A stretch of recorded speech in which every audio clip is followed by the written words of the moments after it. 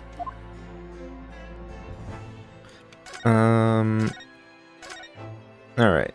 I was checking for Sholmeses, just in case he just happened to be sitting around. Alright, let's talk to Sato. Returning to your homeland. Miss Sato, what's all this about? Oh, please don't concern yourself, Mr. Naruhodo. It's only me going back to Japan. Your life here can continue just as... That's not what I asked. What happened? Why are you leaving? It's my father. He's fallen ill. Oh no! Professor Mikotoba?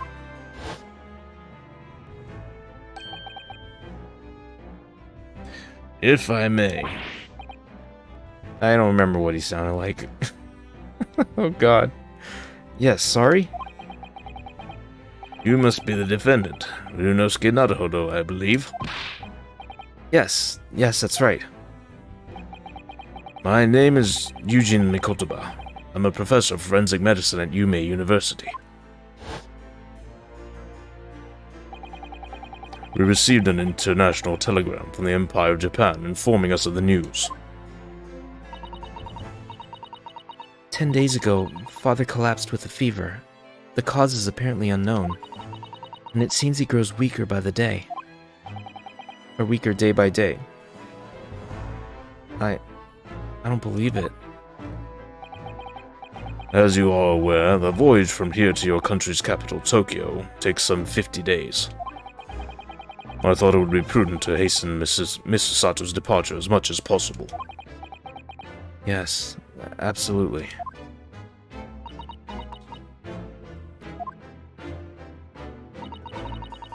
I will leave London first thing tomorrow morning. Can't believe this is happening.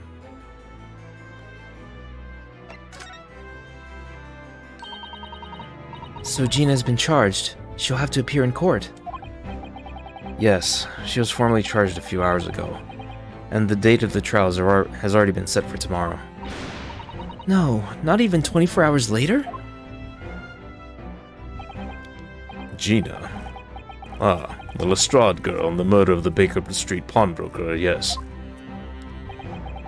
An all too conspicuous case. The pickpocket was clearly disturbed mid-robbery and shot the man in a panic. No, the yard is overstretched as it is, without wasting time on these open and shut cases. It's not wasting time. Ginny would never do something like that. Mr. Naruhodo. Oh, yes, Lord Stronghart. In deference of your fine services to date, I shall overlook this young girl's insolence. But I have no recollection of admitting a child into my office. Leave. Now. Of course, Lord Stronghart. Criminals will tell the most palpable lies in order to evade justice. The police can ill afford the time it takes to unravel all their untruths. Meanwhile, more crimes are perpetrated. We have far more serious matters with which to contend.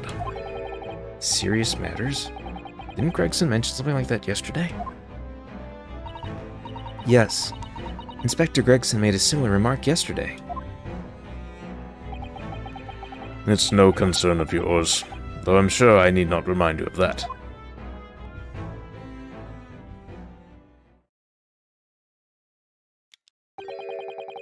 "3 minutes precisely until my next meeting. You must excuse me." There's just One more thing, Lord Strongheart. Which is... It's Miss Lestrade's trial. I wonder if you might permit me to defend her. A timely suggestion. Sorry? The girl currently has no representation. But that's not fair. Yes, she may be a pickpocket, but she still deserves a fair trial. Do not misunderstand me, young lady. The government provides for those too poor to afford representation with a public defender. The accused need only assign the relevant paperwork, and a defense barrister will be assigned to the case. However, the young girl in question has refused that right. Why would she do that? A question you would do well to direct at Miss Lestrade. You'll find her at the local prison. Yes, thank you. I did this out of order. These conversations don't make much sense right now. Now then, it's time I was leaving. Good day to you. What a day. Gina charged with murder, just out to sign about to leave.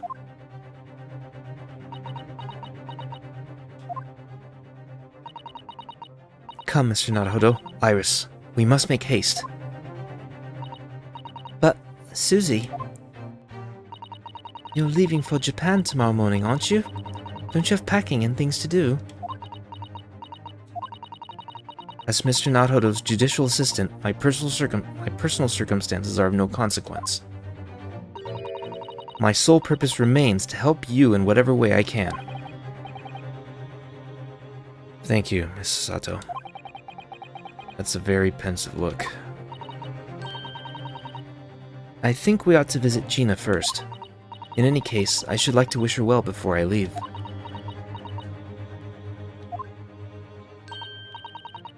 Yes, that sounds like a good idea. Let's go. I'm honest, this has completely thrown me off. I just have to do what I can, as a lawyer.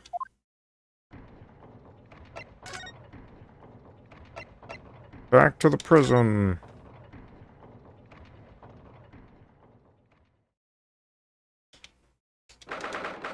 Yeah, that's progress when you see the thingies pop in. Ah! Hello again, Gina. God damn it. Again with this. Stop it! What are you lot here for now? To have the muzzle of that grenade launcher shoved in our faces yet again, obviously. I think I need to improve the way you load ammunition to that thing, don't I? Look. You can come as many times as you like, but I ain't got nothing more to say to you.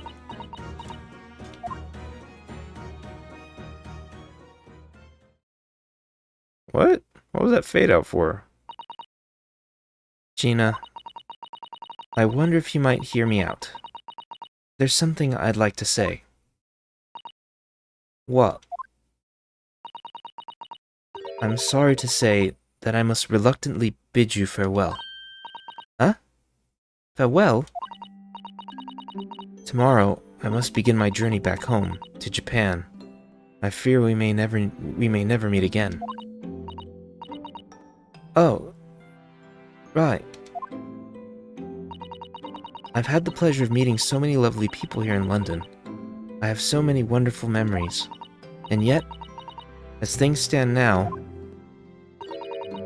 it will be a glum parting indeed. Poor Iris is so miserable. Susie. Well, that ain't my business. Both Iris and Mr. Naruhodo believe you to be innocent, Gina. They've put their faith in you. But somehow, you can't find it in your heart to put your faith in them. Yeah, that's right, I can't. What of it? It grieves me greatly to have to say goodbye to my friends when they are so clearly unhappy. Because of you. What? It's my fault? Yes. It's all your fault. So I have one final request, Gina. Before paths never cross again. Right here and now. I want you to show both of them that you don't deserve the faith they've invested in you. Huh? Only by doing that will you truly be as alone as you claim to be.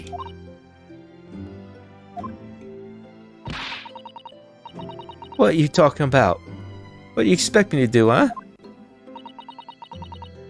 You've told us that everyone lies. So prove it, by admitting one of your own untruths.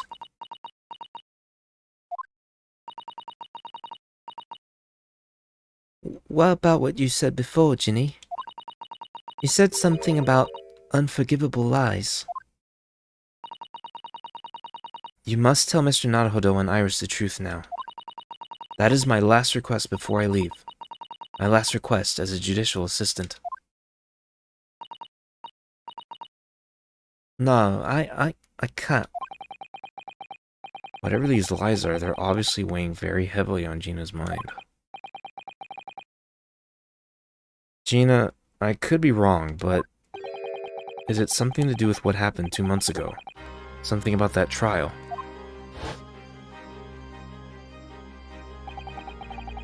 The one in which Magnus McGilded was acquitted.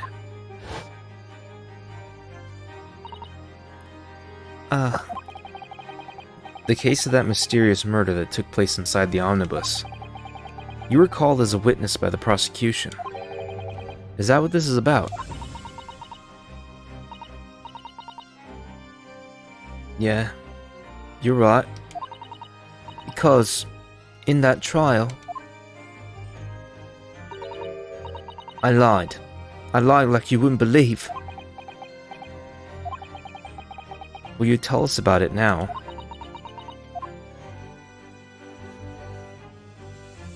We get to converse. Like you said, it all happened 2 months ago. The coppers got hold of me and shoved me in the witness stand. Based on your testimony, Mr. McGilded was declared innocent. Well, wait, nope, that was the wrong voice for that. And based on your testimony, Mr. McGilded was declared innocent. Yeah, well, the thing is, I lied about a whole bunch of stuff. I knew it. What sort of thing did you lie about?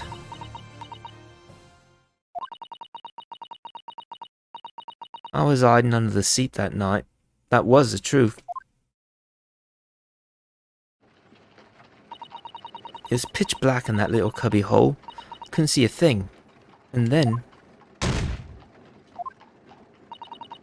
I heard that loud thud, like someone falling on the floor. And that's when Mr. McGilded discovered you? Yeah.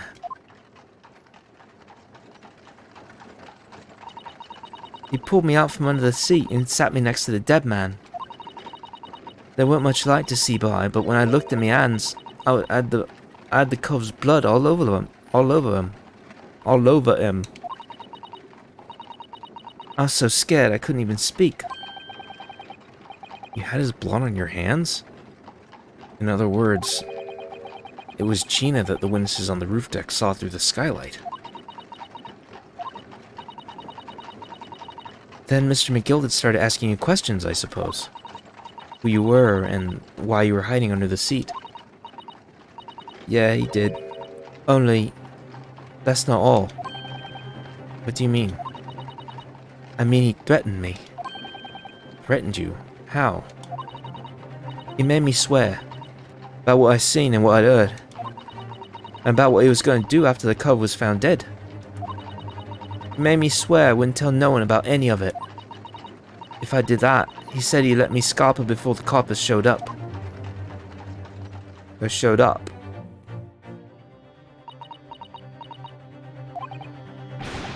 Gina, you must tell me what he swore to secrecy about. McGilded is dead. What you saw, what you heard, everything.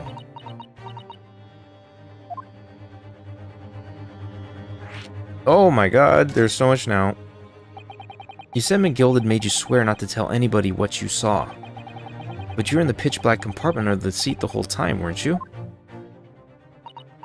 Yes, with Mr. McGilded sitting above your head, if I remember correctly.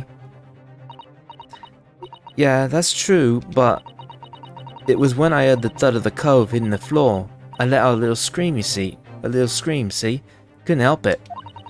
McGilded heard that and dragged me out by my arm, and that's when I saw it. It was on the floor next to the old geezer what had been stabbed. A disc, all bright and shiny. A disc? Do you mean... Yeah, that's it. The one what the D took off me at Windybanks. So the music box disc was there on the floor of the omnibus. Not for long. McGilded spotted it right away. Spotted it straight away. He picked it up smartish and stuffed it in his inside pocket. So that disc was in the omnibus 2 months ago, at the scene of Mr. Mason's murder. And the bog trotter told me I weren't to mutter a word of it to no one. Bog trotter. What you heard? 'Cause it was so dark under that seat in the cab. I was straining my ears the whole time. After a while I heard the door and footsteps inside the cabin. Presumably that was McGilded getting on board. Nah, not only him. Oh. Because I could definitely make out the footsteps of 2 people. That's new. In that case, it would seem likely that it was Mr. McGilded and the victim. Mr. Thrice-Fired Mason. In his testimony during the trial, Mr. McGilded claimed he slept during the carriage ride. Whenever I'm in a carriage, I'm taken with a fierce tiredness, and I always succumb to it. And your own testimony, Gina, supported his. All I could hear was the Irishman snoring.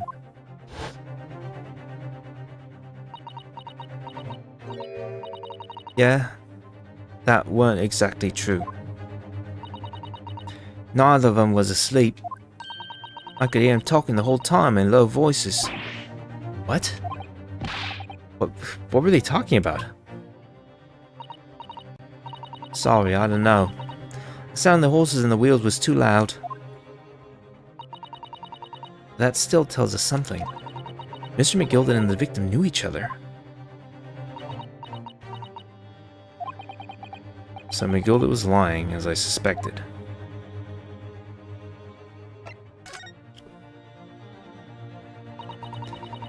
I knew it wasn't going to take long before someone raised the alarm that the bloke had been killed. Yes, you were quite right. The other passengers on the roof deck noticed very quickly. So when the cab came to a stop, McGilded told me to hide back under the seat again. I climbed in and waited. 2 coves from up top ran off to get the coppers. Yes, Mr. Fairplay and Mr. First. Right. And after they'd gone, McGilded asked the driver to do him a favor. A favor? Now then, fella, what I need you to do is take this coat of mine and deposit it with a nearby pawnbroker. And for your troubles, let's see now. I'll give you 10 guineas. A nearby pawnbroker? You mean on Baker Street? Yep, you got it. It was Windybanks. The coachee snapped up the money and ran off to pop his coat as fast as he could. Then there was no one left in the carriage. McGilded opened the box under the seat and let me get out of there. But not without conditions. I see. What were these conditions? What were McGilded's conditions then? For letting you go free, I mean. Not down the soul. Not for anything. About what I saw and what I heard. And there's something else as well. There's more? Yeah. This is the most important thing. This is the most important thing, he said.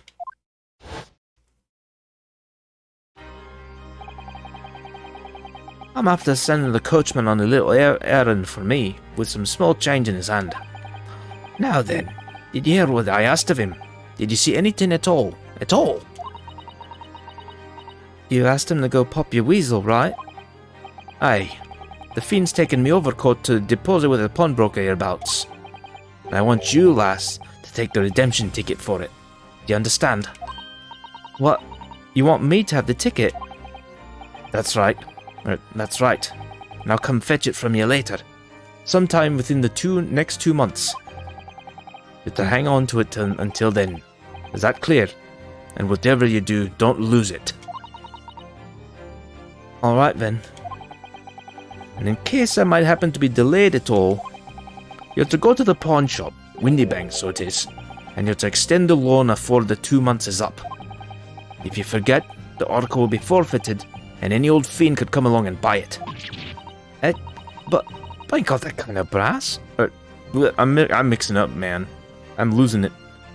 But I ain't got that kind of brass. Brass? How do you say that? How would the Cockney say brass?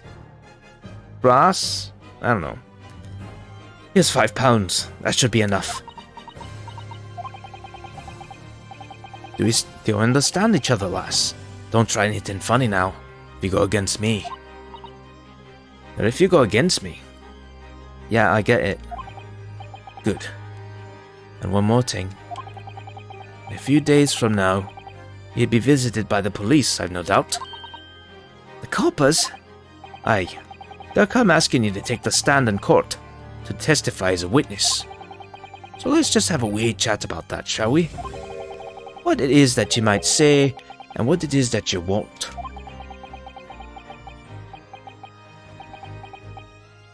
And then they discussed into the night.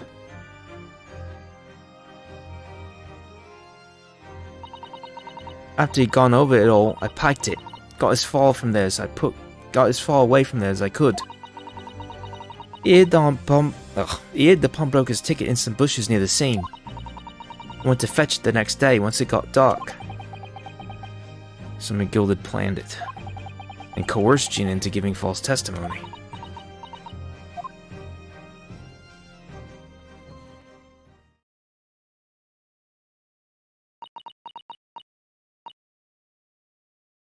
Bet you're ready to string me up, eh? I lied in that big old courtroom, told some corkers. Thing is, he said he would make it so he couldn't leave in the East End no more. That's what he dumped me with. What a wicked man. He knew everything what went on in the back slums. He knew we had no one to look after us, and we was all just looking out for each other, getting by together. Together? So you mean Mr. McGilded would have... In an heartbeat. He could have had the lot of us chased out of there if he wanted. And where would we have gone, eh? Nowhere, that's where. So... I didn't have no choice.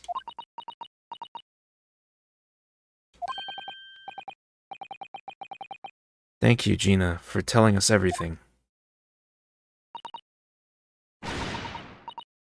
But... I'm for it now, eh? Go on, admit it. You must be livid. Well, you can make amends by doing me a simple favor. A favor? What? Sign the representation papers for tomorrow's trial. That came out a little awkward. Sign the representation papers for tomorrow's trial. If you don't actually want me to represent you in court, you can rip it up later. But we need that paperwork or we can't investigate. The police won't let us. Investigate what? A scene of the incident last night. Mr. Sholmes was shot, you see. You what? Hurley's having a big Hurley's having a big operation right now, Ginny. Is it bad? Is he gonna be alright? Sholmes is gonna be alright, right? That's why I want to investigate. For Mr. Sholmes' sake as much as anything.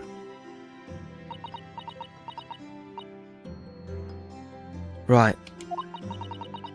So what you're saying is, if I sign that bit of paper, everyone's happy, is that it? Something like that. Mrs. Sato. Yes, of course. I have the representation papers here.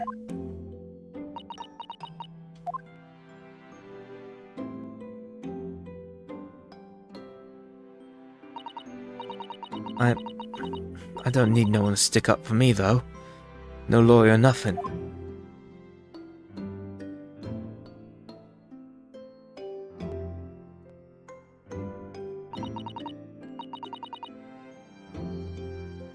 Poor Ginny. She seems so lonely. The paperwork signed by Gina to put me in charge of her defense, showing the 6 Scotland Yard detectives gains access to the crime scene. Good. Well, at least this should mean we can investigate the scene in Windybanks now. Yes, and perhaps we can come back to visit Ginny when we're done there.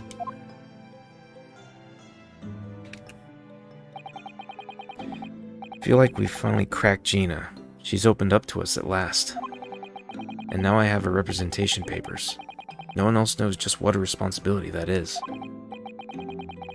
Anyway, for now it means Inspector Gregson can't stop us investigating at Windybanks.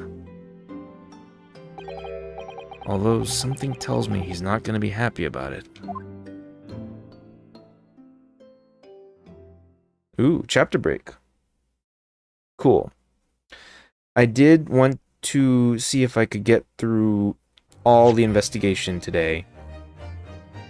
Because I think there is like one more chapter investigation. I saw in a completely spoiler-free walkthrough that just shows you the sectioning of how this goes. I think there is one more chapter and then we get to the trial. And then the trial has a few parts itself, but I think I'll stop at the end of investigation today. That's my plan.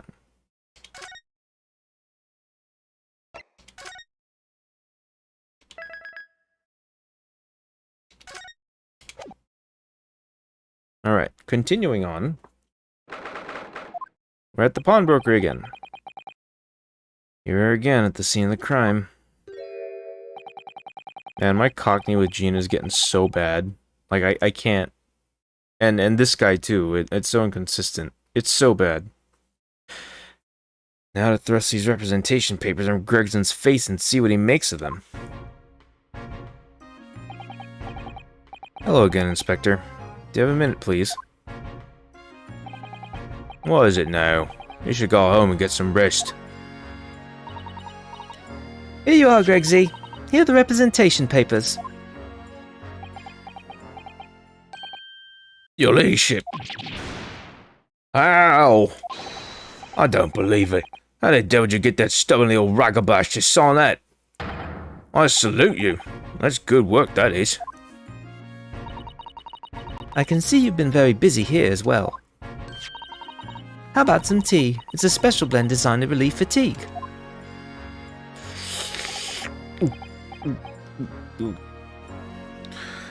Oh, lovely. Well, let's see now. Yes, I hardly feel tired at all. I'm fit as a fiddle, your ladyship. Would it be alright if we investigated the scene of the crime then? Do as you please. You know what happened. Through that door behind the counter. Yes, the storeroom. That's where I discovered Mr. Windybank and Gina. Right, well, I'll be getting back to business then. Will you be investigating in the storeroom as well, Inspector? Well, I'm perfectly honest. We need to wrap this up before long. Can't afford to spend too much time on it. There's so many articles to go through. It's taking forever, even with the lads working around the clock.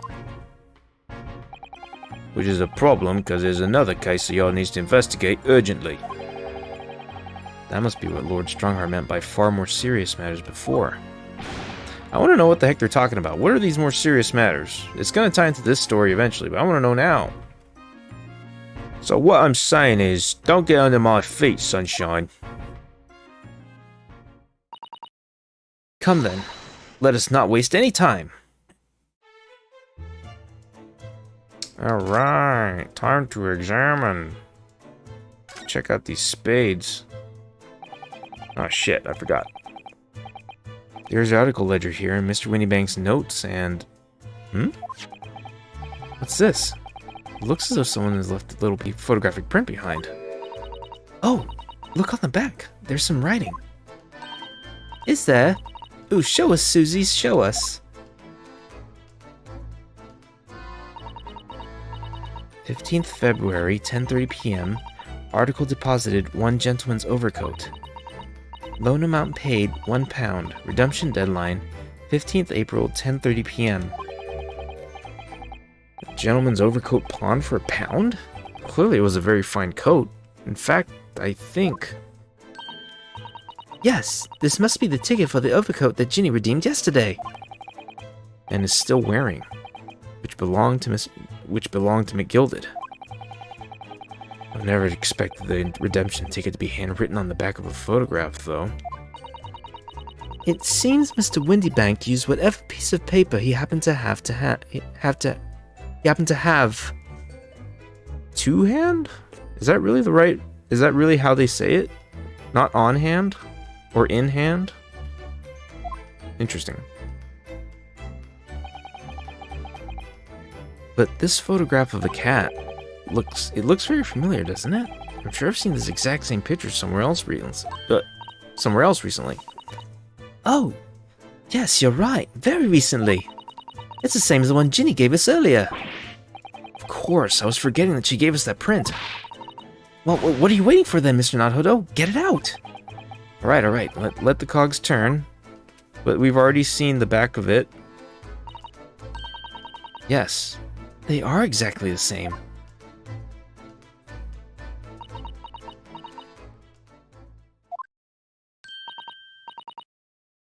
I've got it. These 2 photographs had an amazing secret. A secret?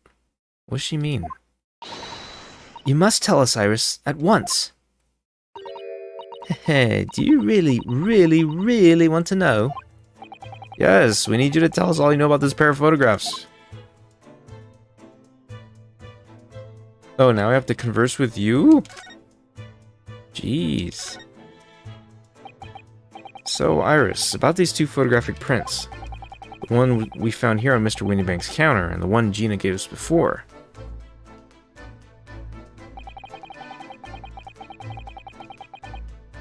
What's this amazing secret you've mentioned that's hidden between these 2 identical prints? Actually, that's not quite right.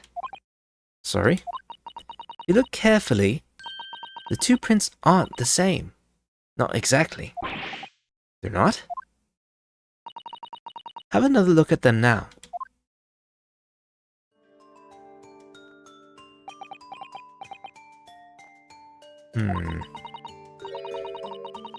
Can you see that they're just slightly different from each other?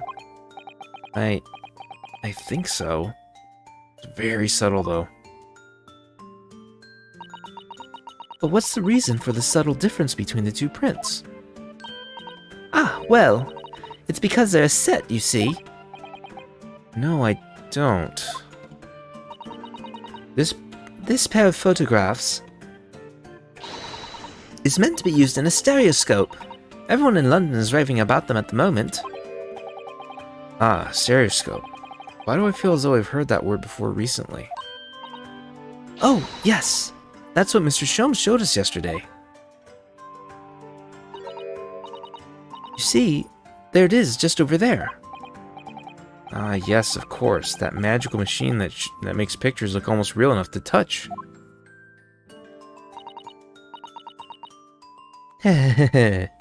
Well, actually, it's quite possible to see the same depth in pictures even without one of those contraptions. What? Really? Do you know how a pair of flat photographic prints can appear to have any depth in the first place? No, I have no idea. Oh, wonderful. Then I'll be able to tell you. She's over the moon, bless her. Should we let her explain, though? We really need to carry on investigating the scene. I for one, simply have to know. Okay, we're really going into this, huh? Have you ever considered, Runo, how our eyes see depth in the world around us? Well, I just opened them and it works. But the reason it works is because we have two eyes. Hold on, let me adjust my mic a bit. Two eyes. Shocking. If you try closing just one eye at a time, I think you'll see straight away. What you see with your left eye and what you see with your right eye are ever so slightly different. You get a different view with each eye. Yes, the position of objects seems to shift slightly. Exactly. And in your head, your brain uses that shift to estimate depth as it merges the two views into one. That's how we can sense depth in everything we see. Ah, my brain really is amazing, isn't it? It does so much without needing me. Or did it say needing me? Or without telling me? Ah, I think I see. So the pair of photographs consist of a left eye view and a right eye view. Is that right? Oh, well done, Susie. You're so quick. So, if you can persuade your brain to merge the two pictures together in your head, you'd be able to see the depth in these prints? Yes, Runo. You're beginning to understand. And a stereoscope's function is to act as your brain and allow you to do just that. Yes, but as long as you have two images, two eyes, and one brain, you can actually do it yourself without needing a stereoscope at all. You can? Really?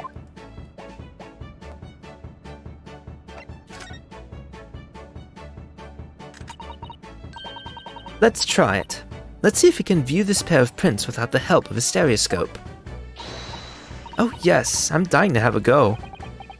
Sasato-san really loves this kind of thing. You need to be able to cross your eyes, that's the main thing. Can you both do that? Cross my eyes? I think I can. Watch me and see if you can copy. Oh my god. They're actually making her model do that. That's so weird. Make your eyes do this. Alright. Let me try. Are you ready, Mr. Naruhodo?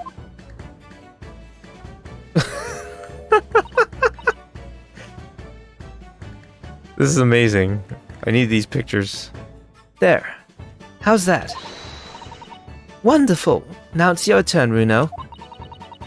The trick is to concentrate on looking at the bridge of your nose with both eyes at the same time. Not exactly an easy task when two people are staring at you cross-eyed. Alright, that's enough practice. Now let's try it looking at the prints. Start by staring at one print and slowly crossing your eyes.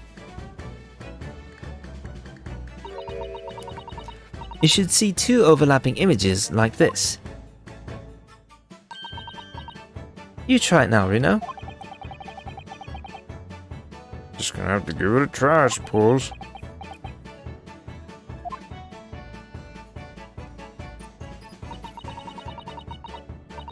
Did the print split into two images for you? Now, the next step is to put the pair of prints side by side like this, and then to try crossing your eyes again. The prints should slowly merge together until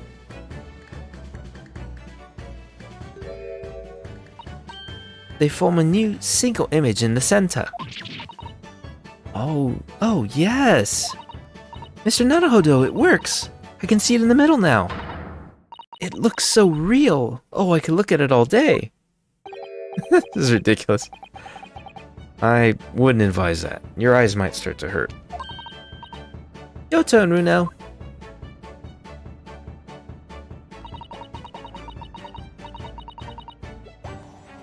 Oh yeah, I'm doing the cross-eyed thing, and indeed there's much depth to it. Anyway. Pretend you're looking through the two pictures and slowly cross your eyes. Keep adjusting the position of your eyes until the two images overlap exactly in the middle. Like this, is it?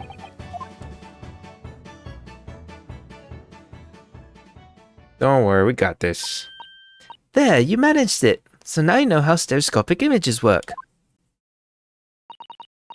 Well, I don't know who discovered it, but it really is quite extraordinary.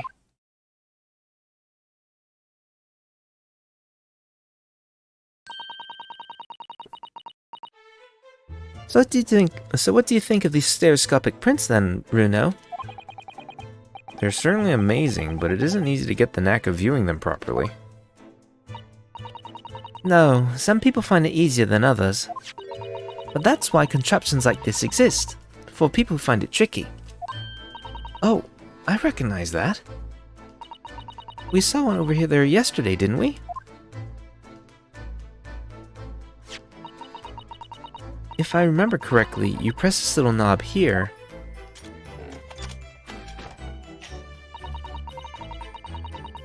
then set the pair of photographs in this stand at the back, and...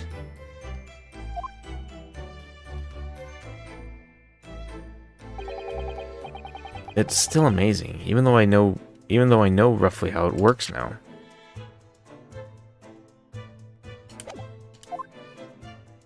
I thought for a second that maybe I was reading the wrong character. Well, London seems to agree with you. Stereoscopes are very popular at the moment. You can find one of these folding contraptions in lots of households in the capital currently. But if these little machines are so affordable, surely there's no need to go around staring cross-eyed at pictures like you hate them.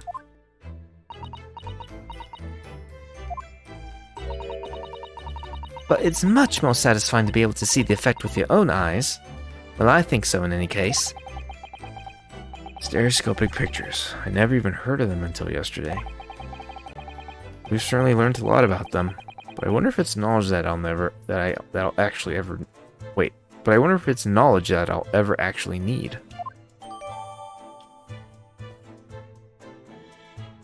Okay, so we now have the second print in the photo.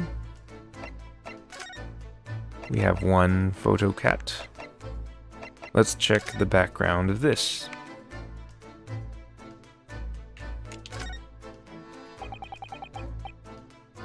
So the second two photographic prints, the cat really looks like Wagenheim. Alright. Oh wow. So I needed to do this anyway. So I need to cross my eyes and try to get the two cats to merge in the middle as one. It's such a hard thing to do. Never thought of this in the first place. Must have spent a long time staring.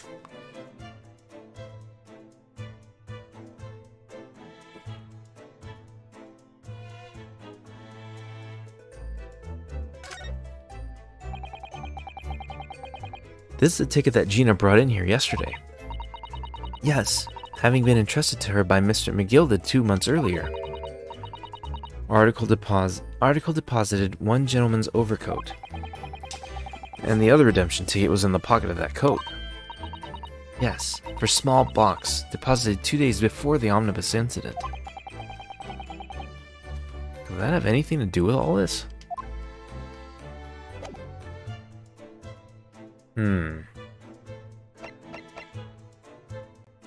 None of this resulted in new evidence or anything. We've already talked to Iris a bunch. Alright. Talk about spades. Shit. That ledger that's open on the counter there really is enormous, isn't it? Must be an awful lot of work to keep track of all these hundreds of items in pawn. It's too much to think about. Better to sell it all and have a clear head, if you ask me. Clearly Mr. Windybank was very careful when it came to the articles in his care.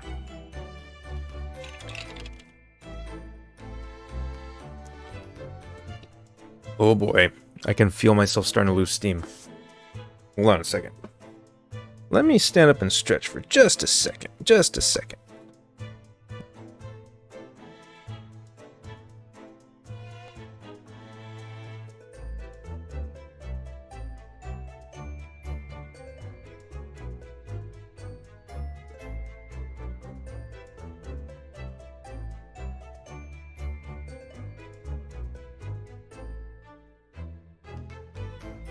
Alright, so we inspected that table, we've talked to that Bobby.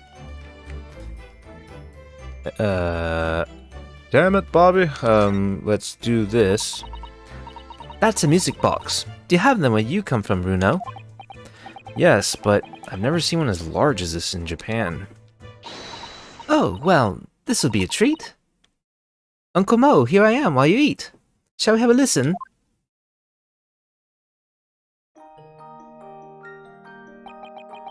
Wait, that's new. I don't think we were able to listen to it before. Well, that's pleasant.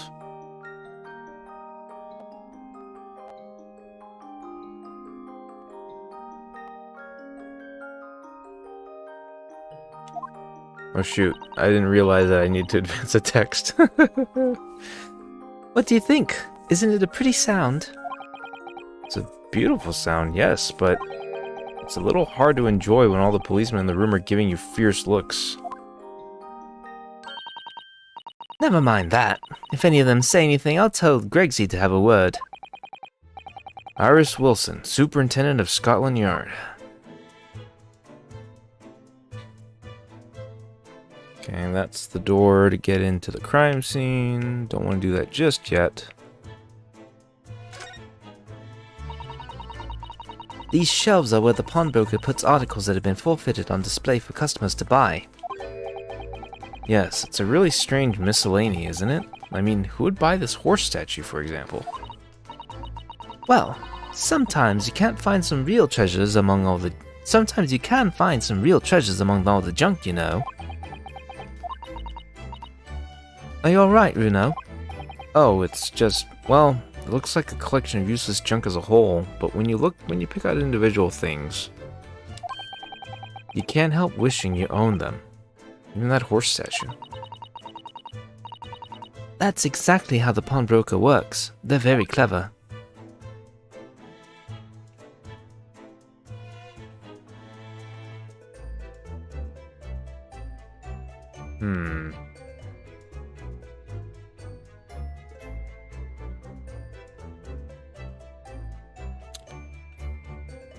Yeah, we covered that horse and everything near it.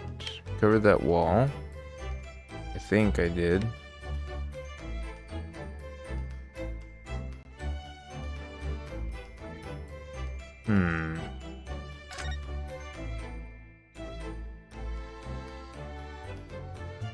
We've already talked to him. Oh, let's inspect this. Fairly sure this contraption was here yesterday as well. Here we are, though I'm not confident I can get it closed again. Oh yes, that's a folding stereoscope. Really?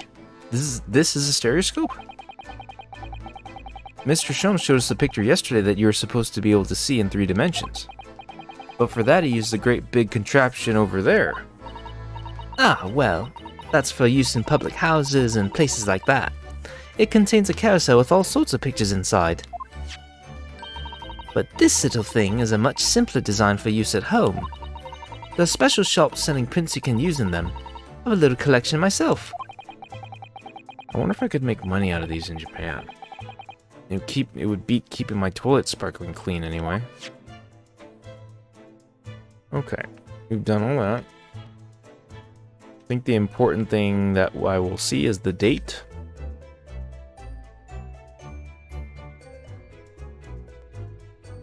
Yeah. Alright, calendar it is. Ah, look here. A dang bullet. Oh yes, a bullet hole. And I can see the bullet is still lodged in the wall. Presumably Mr. Winniebank wasn't practicing with his revolver in his spare time. Ah, well. Mr. Sholmes likes to practice in his drawing room whenever he can. He's very patriotic like that. Sorry? It's all there in the Adventures of Herlock Sholmes, you know. Isn't that right, Iris? Ah, did I write something like that? Partly in jest, perhaps. In jest? Well, he doesn't do it often, but it is quite a dangerous pastime. He doesn't do it often? You shouldn't even do it once. Forget that for now, Runo. Let's examine this bullet. Let's shoot it into a bunch of bricks and then try to match the bullet's fragmentation. They reconstruct it in the oh man, The Dark Knight's such a stupid movie. What's that around the bullet hole? I do love the movie though. I just acknowledge how stupid it is. Is it blood? Suspicious red stain on the calendar. Aha! I may well be able to help with that. What? There's nothing like the sight of blood to get the blood pumping, is there, Runo? I have a feeling I'm not as bloody-minded as you, Iris. Oh man, I think if you're in the UK and you read that, you'd be like, ooh, hey, hey. I'm afraid the sight of blood makes my blood run cold. There you have it, you see? When it comes to blood, we're all different types. Yes, what a scientific observation. So you need this. Oh no, what's that scare-looking thing? Willie and I haven't actually come up with a name for it yet, but as soon as you see it in action, you'll understand what it does. Watch.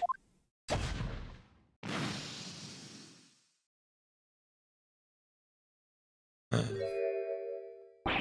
they invent like a luminol? Oh, the color of the bloodstain changed. There. Does it make sense now? Yes, I think I'm starting to understand. Good. It works on the principle that different people have different types of blood, you see. Yes. How wonderful. The chemical it fires combines with the blood and makes it change color, so you can identify whose blood it is that you're looking at in a flash. Oh, what a fabulous invention, Iris. Isn't it? Isn't it? I bet Ginny would say it's bleeding great.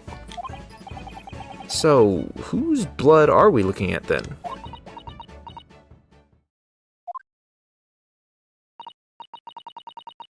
Well, all the chemical does is turn the blood a different color, so... just find someone whose blood turns the same color and you'll know who it belongs to, in a flash. It's more like 2 flashes, really, isn't it? 1 flash for 2. This could well turn out to be a very valuable clue. So we must make a note of it in the court record.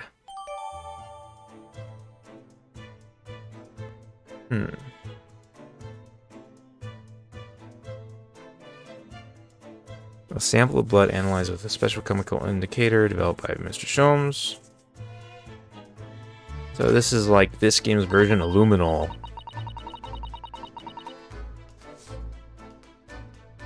Let's keep testing and adding the results of any other blood analysis to the portfolio. As long as I have Regent left, sure. Actually, there's a stain on the back of that one photograph, isn't there? I think perhaps we should see if that can tell us if that can tells us anything.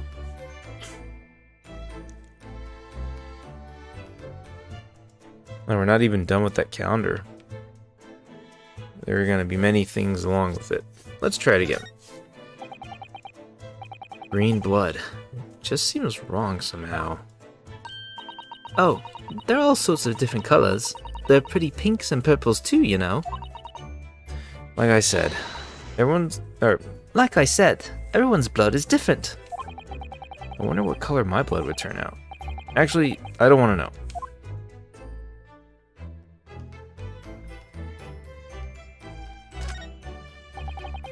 This is that strange contraption that lets you see pictures of things as if they're right in front of your eyes. It makes you think when Mr. Sholmes gleefully showed it to us yesterday. Or it makes you think, when Mr. Sholmes gleefully showed it to us yesterday, we were blissfully unaware that any of this was about to happen.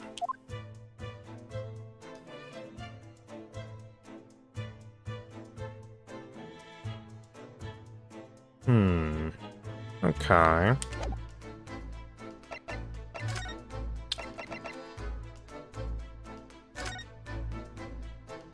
Mini bank shop green. That's all we have? That's what happens when you examine it? Yikes. Okay. So probably we'll get more examples later, because there's only one blood type on that right now. You already know this much about that photograph. Gene's representation papers. Okay.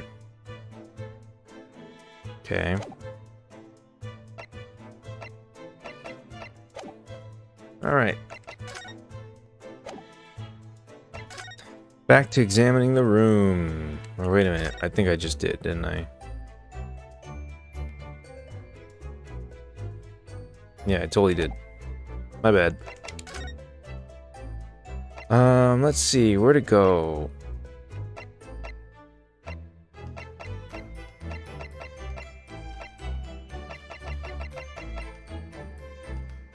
I'm gonna try to go to the hospital, maybe.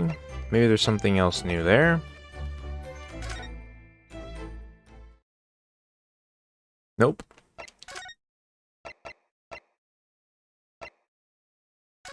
Sweet. Nope. Anything outside of the Baker Street? Oh, hello. There's new stuff here. Or someone that I don't recognize. Okay. I apologize, but I do think I need to take just like maybe a 5 to 10 minute break. I need to like stretch my legs and also use the restroom and, you know, things like that. So, I will be right back, everybody. Hold on one moment. Sorry. I'll be right back.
Okay, everybody.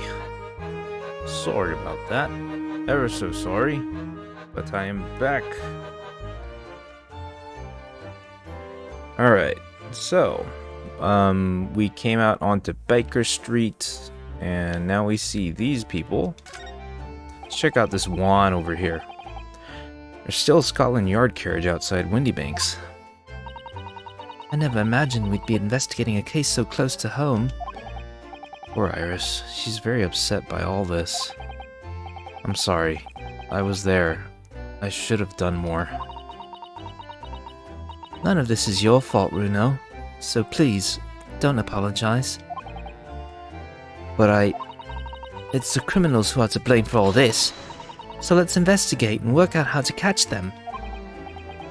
Yes, you're right. Good. Alright. Don't need to worry about all that. Or any of this. Let's check this building. It's already been 2 months that we've been taking lodgings here above Mr. Sholmes' office. Oh, how pleasant it is up there. Still can't quite believe it. I never expected things would turn out like this. When Hurley comes back home, let's have a big party. A big party. Party? Big party. Party. How do you say that? That sounds wrong. Anyway, it's a great idea. I'm sure it won't be long. Mr. Sholmes is very tough. Yes. Hi. Alright. Not much to that. Where should we go now? We were just at the pawnbrokery. I don't see much point in going back to this office. Might as well check. Yeah, nothing here. Back to the hospital then, I suppose. Wait, no, we've been there already. We were just there. Okay, what about this suite? One thing that oh yeah, and I also went here, but what I failed to do before was check this again.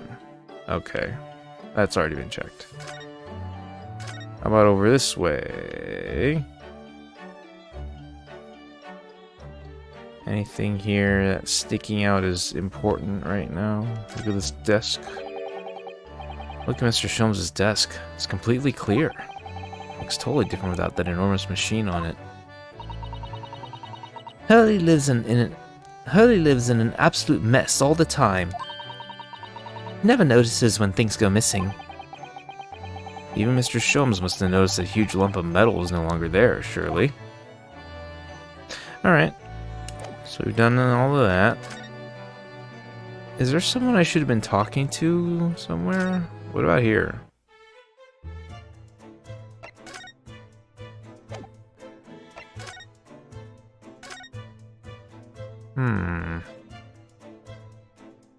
Weird.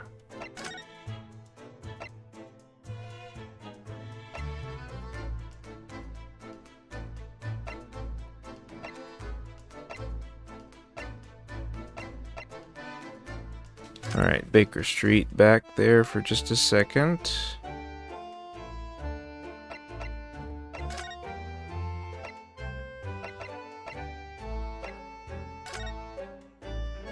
We haven't been back to the prison yet, I guess. Ah, yeah, this is where we should have been. My bad. Or maybe not. Gina doesn't appear to be here. I believe she must be in questioning at the moment. Oh, but... Wait a minute. What is it, Iris? Well, if you examine the scene here carefully, there's another possibility, isn't there? Ginny could have slipped the key from the jailer when he wasn't looking and escaped. Oh my. Why would she do something like that? It would only make her situation worse. Calm down, Runo. I was only joking, of course. Oh. You had me worried there. I thought it was a great deduction. Yes, it must be your way with words, Iris. You're so wonderfully persuasive. Perhaps you don't fully understand the weight your words carry. Oh dear, I'm sorry. I suppose a light-hearted great detective is a contradiction in terms. Well, in the same situation, I'm sure Mr. Sholmes would just have thrown his head back and guffawed. I'm not entirely sure that's helpful, Mr. Naruhodo. Well, anyway, it looks like we won't be able to talk to Gina for a while. We should try to make progress with our investigation in the meantime.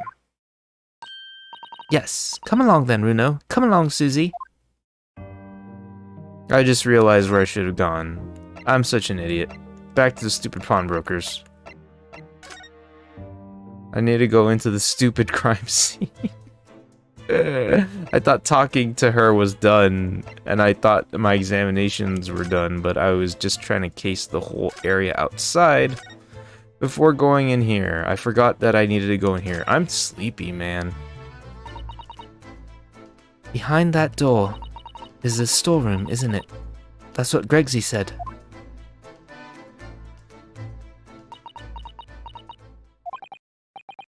Yes, and that's where I saw that dreadful scene last night. Through the little window in the door.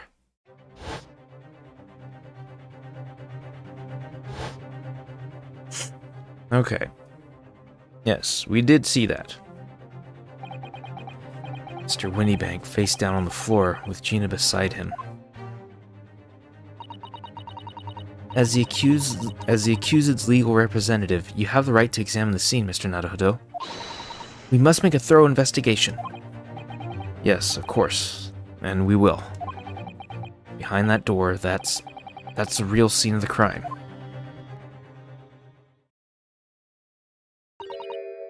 Don't worry. If there are clues in there, I'll find them. Does that mean I get to move now? Oh god, I had to do that. Fine, whatever. The storeroom where pawn items are kept until they're redeemed or forfeited. It's also where the body is discovered. Poor Mr. Windybank.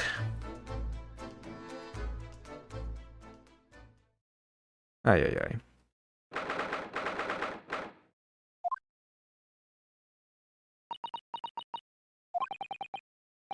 Poor Iris. She's clammed up completely. Iris is bound to find this difficult. After all, Mr. Windybank's life was taken in this very room only last night. She's 10. Dealing with death is gonna be hard, probably. Oh, Greg's... Ah. Wait, Inspector. What is it now, Sunshine? You took one look at me and tried to run away. You think a Scotland Yard inspector would run away from some jumped-up little defense lawyer, do you?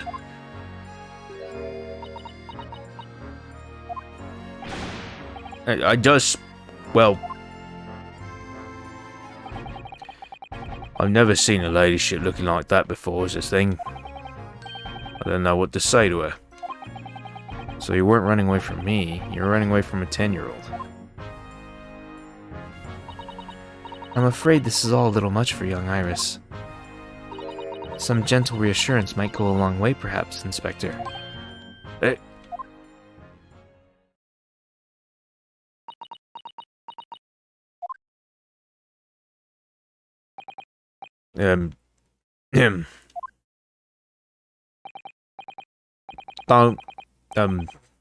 Don't trouble yourself unduly, your ladyship. I mean, at least you're not dead, are you?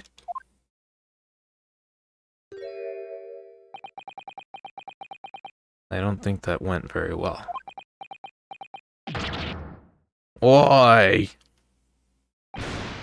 Look, I'm in the middle of an investigation here, Sunshine, and I told you not to get under my feet. And we have investigating to do ourselves. Yes. I'd like to hear more of what the socially inept inspector has to say. Oh, Hurley. And inquire into how Mr. Sholmes' operation is going. That's all well and good, but first, we gotta check this stuff out. Look at all these articles that have been deposited. The room is stuffed full of them. I can't believe how many there are. A bicycle, a gramophone, musical instruments, even some enormous paintings, look! Pieces of different people's lives, quietly gathering dust in here together. Something very peaceful about the atmosphere in here. Or at least there would be, if not for the chalk outline on the floor and the policeman shuffling around and all the blood. Not much I can do about that, Sunshine. Alright, so thankfully, very thankfully, inspecting that one bit covered most of the room. The only thing we need is the gun and the trunk over there and the outline. Yeah. Trunk time. Out of all the articles in this storeroom, this is the only thing that shows any sign of being ransacked. Ah! What is it, Iris? That's the box file that my manuscript was being kept in. Oh! Iris's unpublished story. The Hound of the Baskervilles. Surely that's not what all this...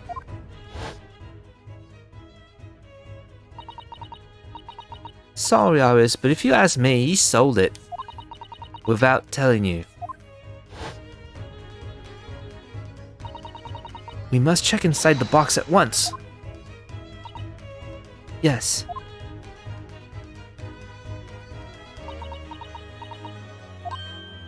Ah!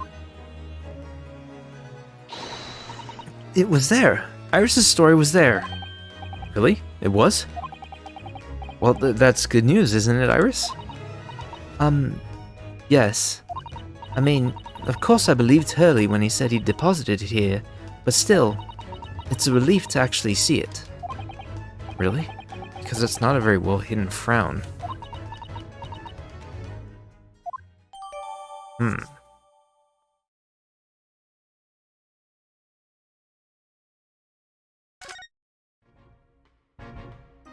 Okay, so we have a little more thread on that Hound of the Baskervilles story.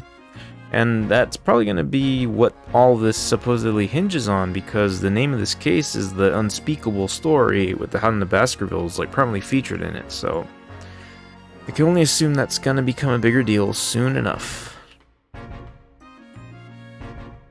Alright, what about this gun? This is a revolver. A real one.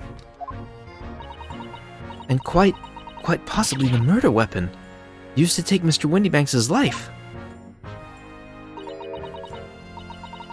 What's the matter, Susie? You and Runo look like you're about to faint. Well, it's just that I've rarely seen a gun in the flesh. and I've had issues with guns in the past. But anyway, we saw Mr. Windybank with this yesterday, didn't we?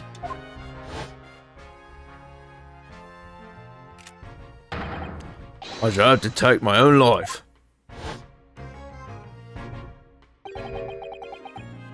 It must be the same gun. And last night, when I looked through the spy hole in the door to the storeroom here, that was the same gun I saw in Gina's hand.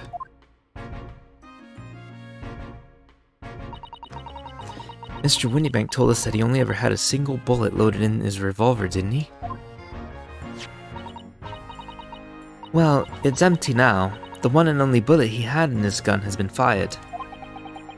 So we can be fairly certain that only a single shot was fired from this revolver. Okay. Police have marked the position of the body with a chalk line.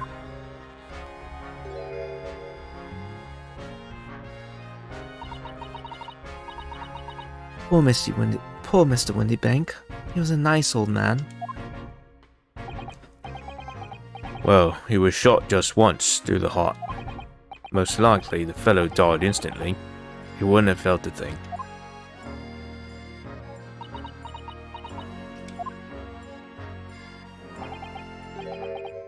This must be his blood then. Ah! I don't like to ask at such a wretched time, Iris, but I wonder if perhaps... Don't worry, Susie. I'm ready for action. Yo! It turned blue! So, now we know the color of the chemical turns when it reacts with Mr. Windybank's blood.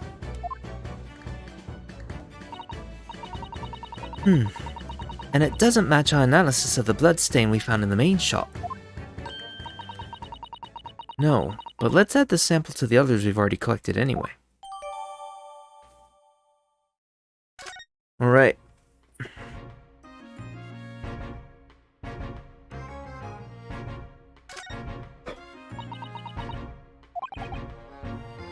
Iris? Don't worry, I'm alright. But we must find the true culprit. Yes, absolutely. Alright, I think I have inspected everything of note in this room. Yeah. Alright, let's talk to Gregson. So, Inspector, what do you make of the crime scene here? Sure. You got eyes, haven't you? Use them. It is what it looks like. Nothing more, nothing less. Nothing more, nothing less. Iris, could you lend me a hand? So, Gregsy, what do you make of the crime scene here? Yes, your ladyship. Do allow me to humbly explain. Last night, and shortly after the hour 1 o'clock in the morning, Scotland Yard police attended the scene. The one and only door to this storeroom was found locked from the inside. So it was locked from the inside.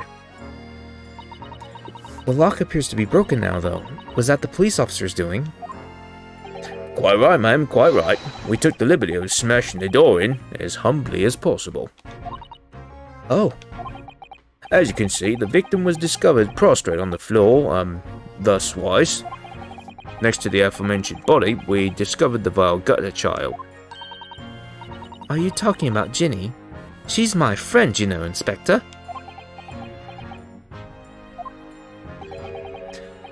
Miss Lestrade, the hapless girl, was curled up on the floor, dead to the world. She's still alive, you know. Yes, when I saw her, she appeared to be unconscious. And I'm afraid to say, she had the gun that was used in her hand. No. Presumably it's the gun that's still down there on the floor now. In her pocket, we found the key to the door as well. What? The key to this storeroom? And you say the storeroom had been locked from the inside, Inspector? Correct. All of which leaves her ladyship's friend in something of a sticky situation, I'm afraid.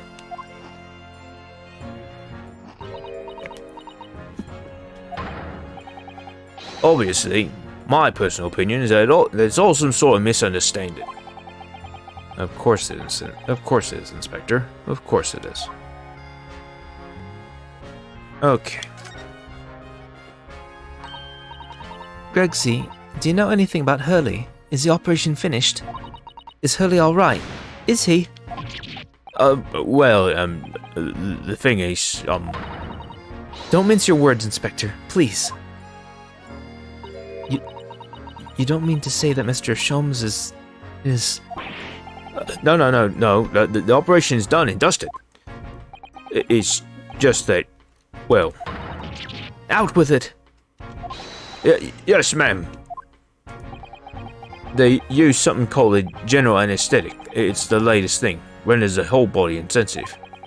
The whole body anesthetized. Is that even possible? It means the operation can be completed while the patient is fast asleep. Goodness, in the Empire of Japan, we can just manage to provide laughing gas for a tooth extraction. Oh, excuse me. The trouble is, the latest thing isn't always the greatest thing if you follow my meaning. They couldn't get the medication to work at first, so it took hours for them to nod off, or so I hear.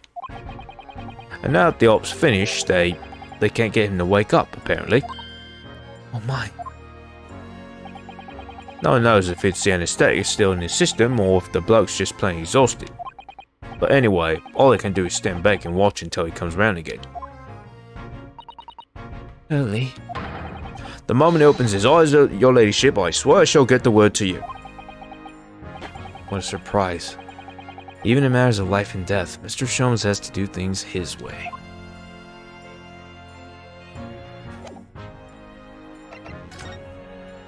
Alright, what can we present to him that we hasn't seen before? Iris' story manuscript.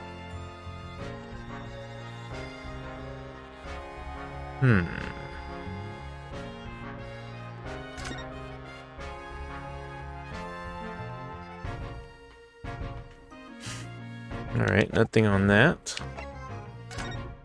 Alright, that doesn't work. That's not a 3D model. I think I've looked at all this stuff. Let's send you back your manuscript. Oh my god, it does affect him. Is that what I think it is? Your ladyship's latest? Yes, my latest story. It's called The Hound of the Baskervilles. A most fascinating tale, your ladyship. Fascinating. And, I don't suppose. Would there be any mention of my humble self in the tale this time? Good question. I can't really remember. I see. Well, why would you, your ladyship? I'll just await its publication with eager anticipation. You needn't worry, Inspector. I'm sure if you do appear, you won't be doing anything particularly remarkable. You looking to be arrested, Sunshine? I didn't mean like that. And even if I did, you wouldn't have bitten her ladyship's head off, would you? Alright. Blood samples portfolio? Do we know anything about that? Inspector Gregson, could you give me your opinion about this, do you think? We don't intend to share, blah blah blah.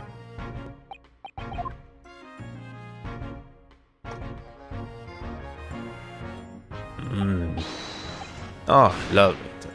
Oh, very much. I really hit the spot, your ladyship. Blah, blah, blah, blah, blah. Okay.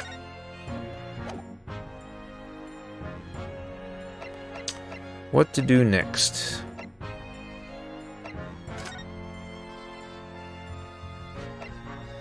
Oh, wait a minute. I wasn't done inspecting this area, was I? No, I was.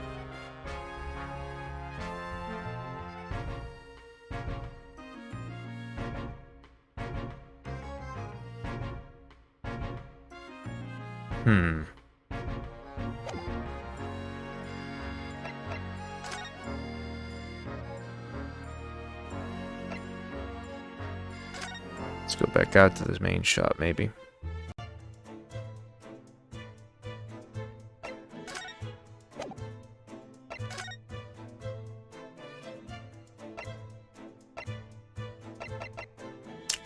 Maybe the hospital has gotten him out. No?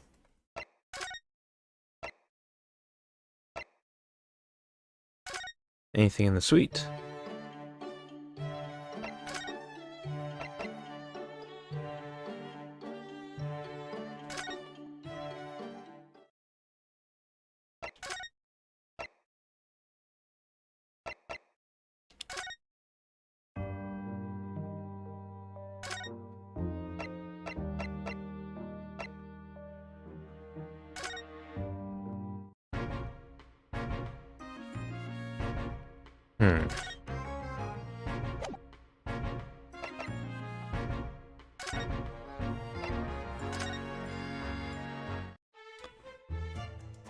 I don't know where I'm going.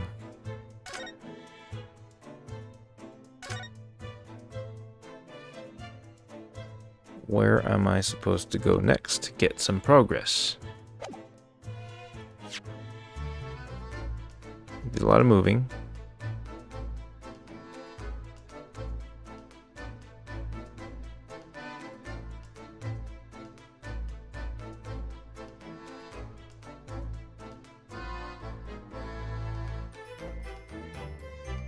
Yeah, we just heard about Sholmes having issues with the operating table or operating theater, and yet There's no way to get to him.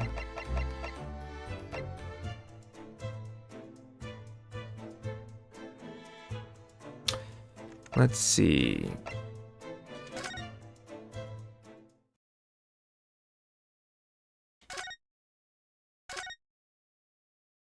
Okay, so Sholmes isn't just hanging out around there either.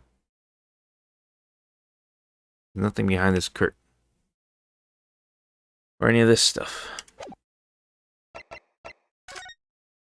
I feel like before, I'm missing a crucial, like, examination or something, but what is there left to examine?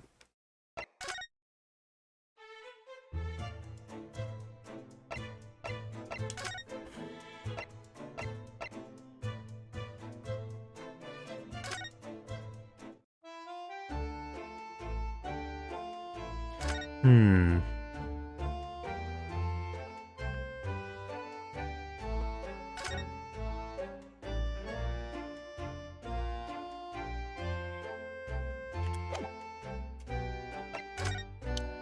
No, this is relevant. Maybe back to the storeroom.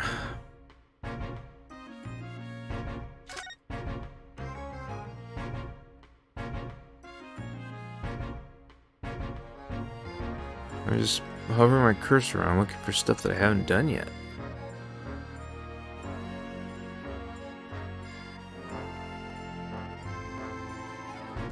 Darn. And we've already talked to him as much as we can, right?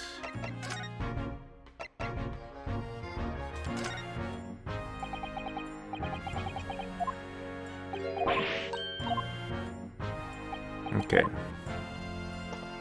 These pieces of evidence do not have unique stuff. What about this photograph? Nope, nothing doing about that either.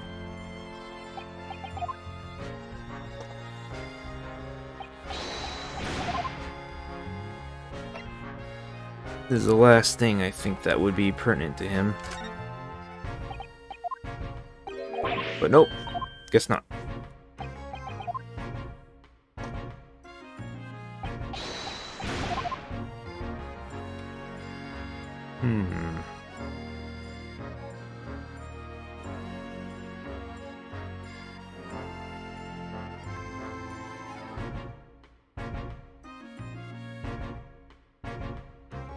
Okay, what to do next? Because I already this. Yeah, we've done that.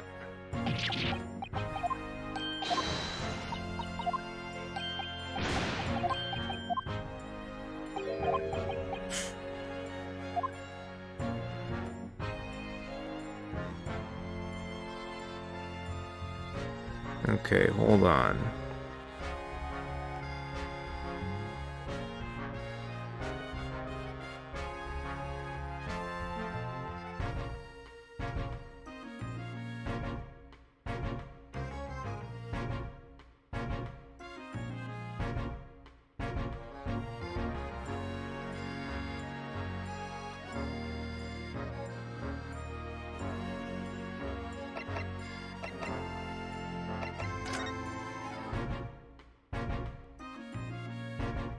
Let's check out this bit. Mr. Naruhodo, I don't know if you've noticed, but there's something rather troubling here.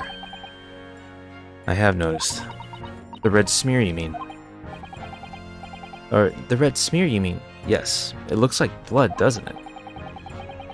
I wondered if Hisato-san had picked up on that. Well, in that case, yes, we need Iris. We should show this to her before we forget.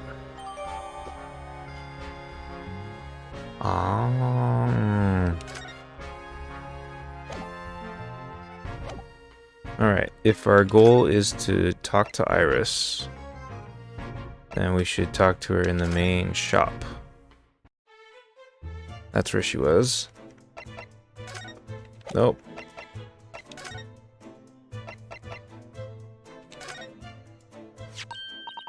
Oh, that looks like blood. I would say it's from a gloved finger. Almost certainly a glove made of leather.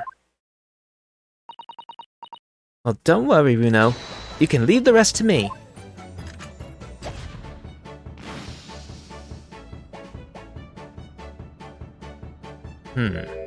Okay. Look at that. Yes, that's a color we haven't seen before, isn't it? We simply must add it to the portfolio of blood. Wait, hold on. What am I doing? Oh, it was Iris first. That's a color we haven't seen before, isn't it? We simply must add it to the portfolio of blood samples. It could be an important clue.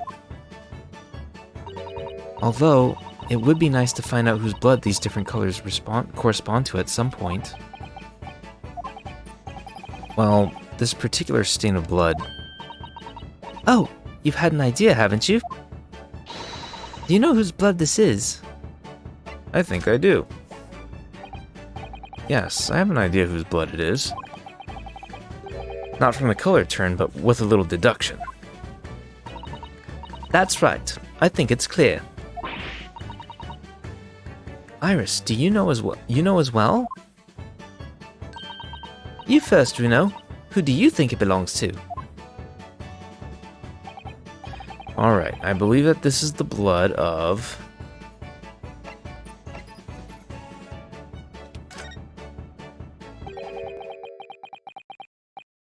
Thrice-fired Mason?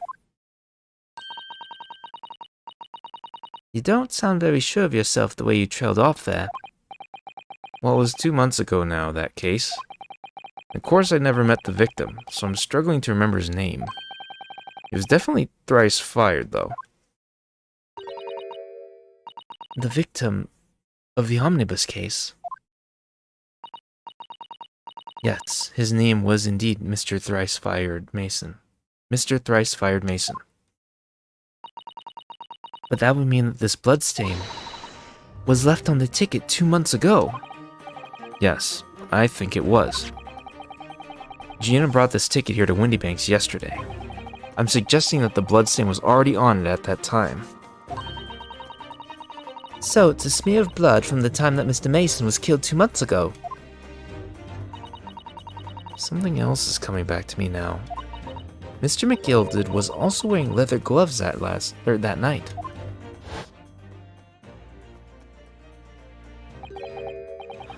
Now I ask yous, what good-hearted soul wouldn't rush to help a fella bleeding from his stomach? Wasn't about to start worrying about my gloves now, was I? I reached out to give the man a hand. Certainly does look like a leather-gloved thumbprint, this mark. But we know that Mr. McGilded had no injuries at the time, anywhere on his body. From which we can conclude that any blood on the glove belonged to the victim, Mr. Mason. Mr. Naruhodo, you sound just like Mr. Sholmes. Minus the quirky slip-ups, I hope. Yes, I think you're right, Runo. Very well. Let's make a note of this. Alright, we updated the pawnbroker's ticket and the blood samples. Sick.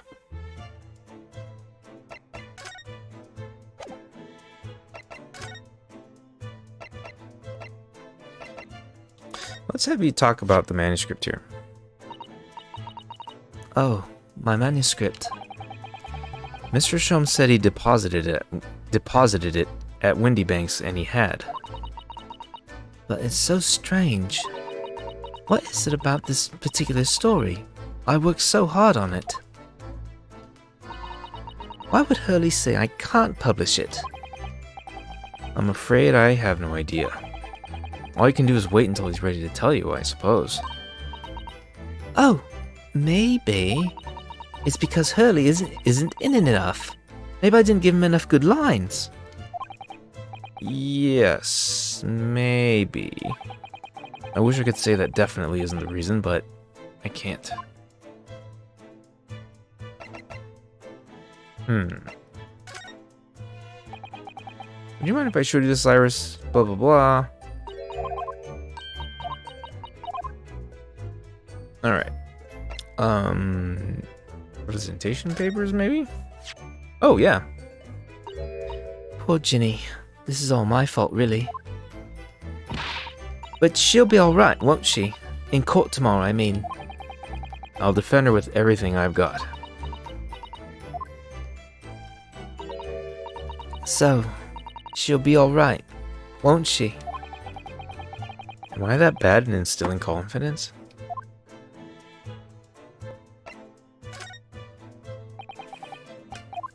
Alright, so the pawnbroker ticket on the other one, not important.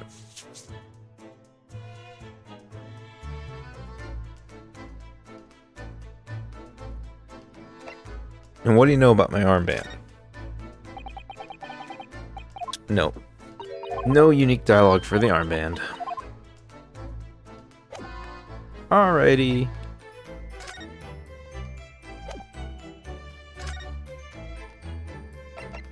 I feel like that's probably a good reason to visit the hospital now. It's probably different. No? Dang. What comes next?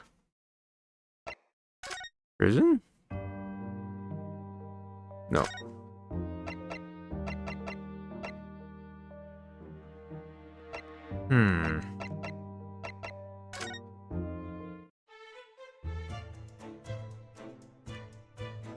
Where am I supposed to go?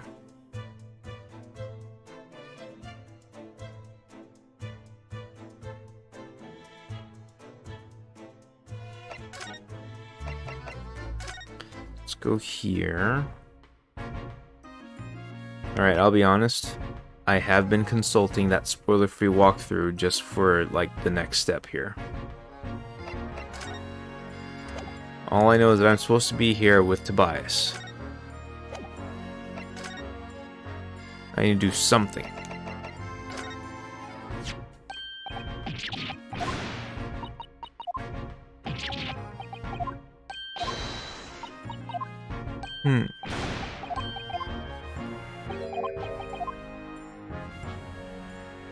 That doesn't help. What about this pawnbroker's ticket? Nope.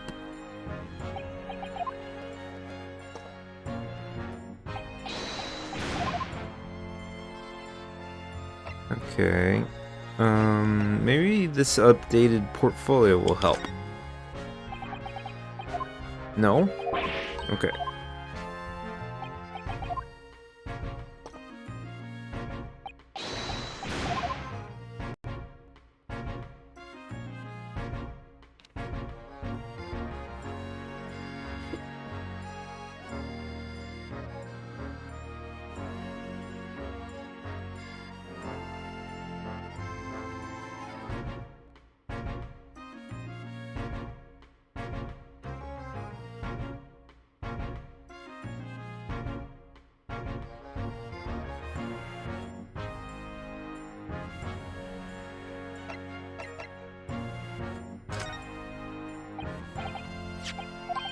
Inspector, what do you make of this?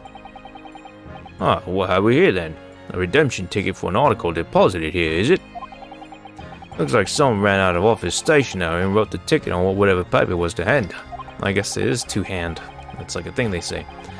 Yes, this is the ticket for Mr. McGillicud's overcoat, the one that little diver turned up with yesterday. Oh, wait. Oh, it looks like someone ran out of office. Yes, this is the ticket for Mr. McGillicud's overcoat, the one that little diver turned up with yesterday. No, actually, no, it's not. Really? Think you know better than me, do you? No, I didn't mean to, Bruno's right, Gregsy. It isn't the same ticket. Of course it isn't. Of course it isn't. I never doubted you, your ladyship. So, what's all this about then, if I might be so bold as to ask? This is a second ticket. A second one? It seems that Mr. McGillicud in fact had another article in storage here at Windybanks.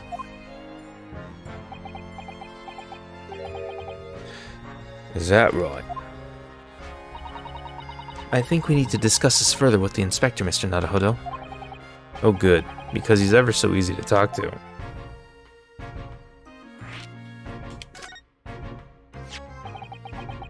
This ticket was in one of the pockets of Mr. McGilded's overcoat. Eh? You mean to tell me? Yes, there was more than just the music box disc, it seems. I should have insisted on the lads taking it back to the yard and examining it properly. Well, according to the details on this ticket, Mr. McGilded deposited another article here with Mr. Windybank. Yes, I can see written here. A small box, was it? Do you have any idea where it is, Gregsy? Any idea at all? It's another article belonging to Mr. McGilded. It could be an important clue. Well, yes, I suppose it could be. Please, stop looking at me with those big turquoise eyes. It's all full of hope and expectation. It's too much pressure. I'll lose me marbles, I will. I'll go barking. This is no time for dog impressions, Inspector. That's enough sauce from you, Sunshine. There is one thing that springs to mind. According to this ticket, the redemption deadline's already passed, hasn't it? Oh yes, of course. Articles are only held for 2 months. So the small box will no longer be in here then? That's right. It's been forfeited. Which means it could be on the shelves in the front of the shop where the forfeited items are offered for sale. Yes, the shelves in the front. We must search them at once. You're wasting your time. Oh, There are dozens of little boxes out there. Hundreds even. Can't possibly know which one might have been McGilded's. The information's not written in the ledger. well, I think we should at least have a look, just in case. Of course, your ladyship, of course. Very sensible of you, I'm sure. It's getting old.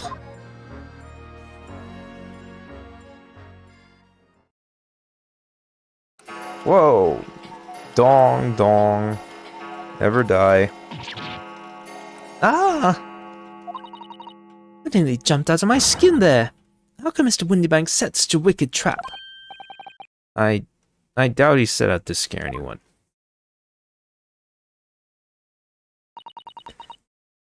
Is that really the time? I think perhaps we should pay Jean another visit soon. Oh? Her trial is tomorrow. We must establish whether or not you will be defending her. I think we should ask her one more time. She may have changed her mind.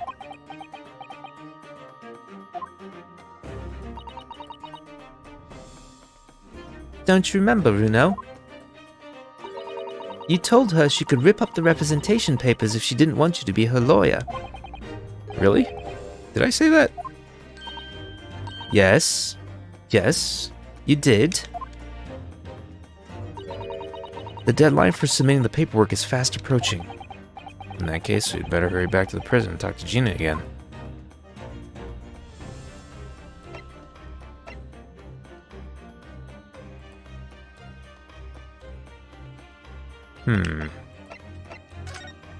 To the shelves, then. Yes, this is where all the items that have been forfeited by their original owners are offered for sale. That's right. They have all got little price labels on them, but there's so many. I wonder if the small box this ticket was for is still on the shelves somewhere. The box that McGilded deposited here was deposited here just over 2 months ago. Even if it were, finding it promises to be very troublesome indeed. There are so many boxes. It could be any one of them. Mr. Shom said that a pawnbroker's was the safest place to store anything, more secure than a bank's vault. So perhaps the small box of Mr. McGilded's contained something of very great value. Well, if that's the case, he'd probably have kept it locked. So then, we need to find every box with a lock and break them all open. Hi-ya! That sort of misconduct would get you arrested. I won't let that happen. This takes me back. It's been some time since Sato-san last threw me. Hurry! She's got a little Miss Piggy flip.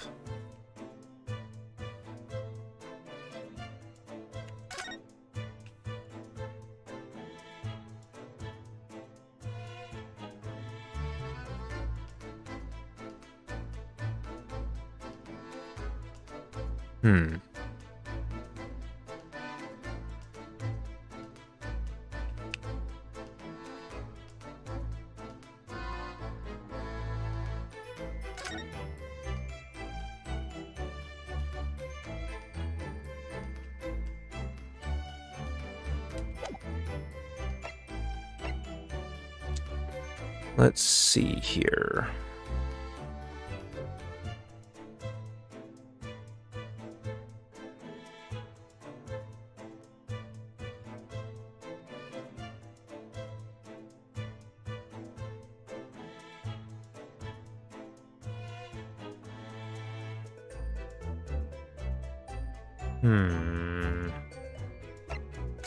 I guess the next thing we need to do would be to go to the detention center again, because he just said to go there. I apologize. I'm going through this very slowly, because I am, like... I'm so close to the end of this, I can't just stop the stream, but I am dying a little bit right here. Because when it's just, like, description text, it's easy to just kind of doze off. Or when you're just looking for the next thing to do, it's also kind of easy to doze off. Ah, Gina, good. You're back. Ah! What? Ah! The police must have finished questioning her then. Oh, how was it, Ginny? Was it awful? Eh? Oh, didn't bother me. Thank you for the papers you signed before. It meant we were able to investigate at Windy Banks. Oh, right.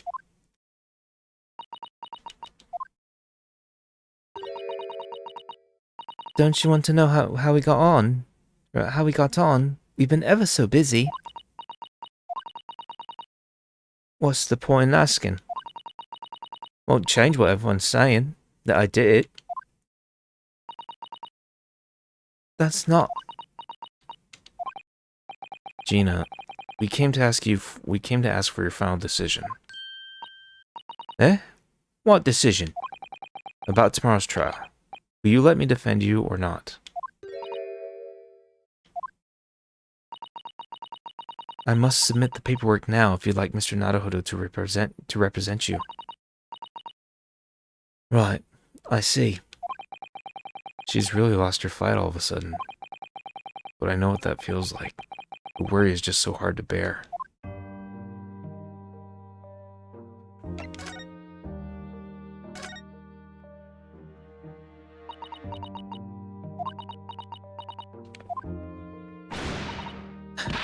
Oh, all right then.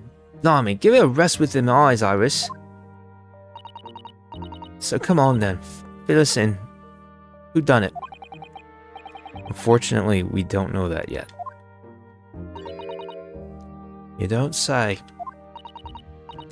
We don't know yet, Gina. But Mr. Naruhodo and all of us know that you are innocent of this crime. And while we haven't yet managed to work out who the real culprit is, there are a number of interesting facts that we have managed to establish. Oh yeah? Like what? Well, for example, the reason for you being there in the first place. I think I now know why you broke into Windy Banks that night. Looks like I'm gonna have to take some evidence that clearly reveals the reason and thrust it in Gina's face. Or I could present it to her calmly, I suppose. That's almost like Psyche Lock stuff. We already have the representation papers and other documents we need. All we have to do is hand them to the court clerk. That is, if you'll allow me to represent you in court tomorrow.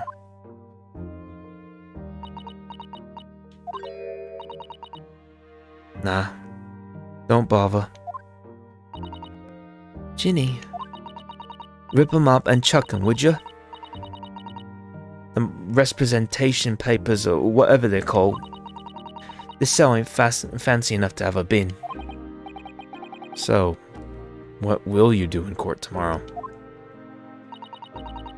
I'll be fine on my own. I don't think you will be. Look, it don't matter. It don't matter. What's gonna happen is gonna happen.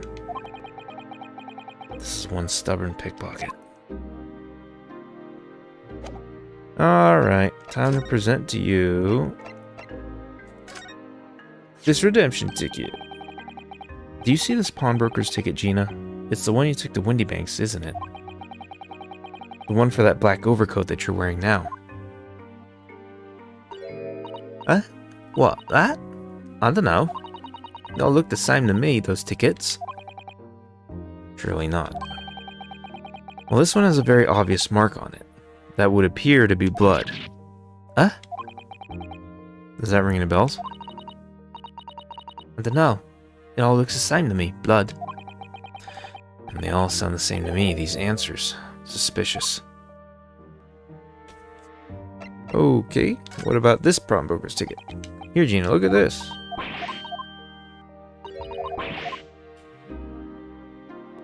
Okay. What about the portfolio?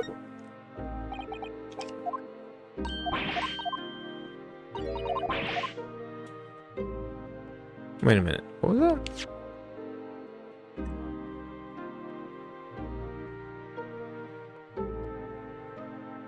Oh, it's new dialogue for... It's new stock dialogue.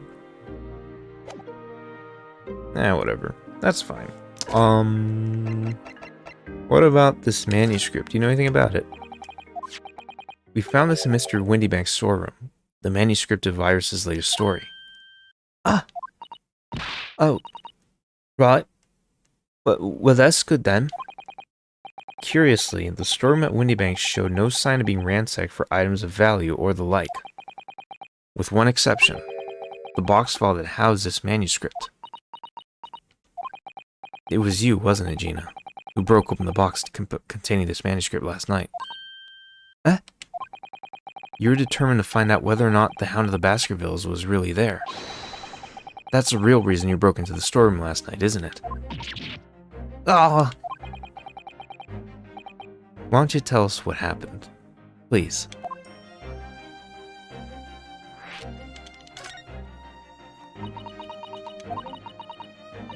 Alright, yeah. This Baskerville story. That's the latest Sholmes adventure, right? But it ain't been printed yet. So I figured it's gotta be worth a fair few pieces of silver, right? Oh yes, at least £5,000. What? So, you intended to sell Iris's manuscript, did you? No. Ginny, how could you? What? Wait, no, hang on. Of course I wasn't gonna sell it. All I wanted to do is find out if the manuscript, whatever you call it, really was there or not. That's the only reason I was in the place. For Iris's sake. Isn't that right? We knew why you'd done it from the start, Gina. Of course we did. But I knew you wouldn't do anything mean like that, Ginny.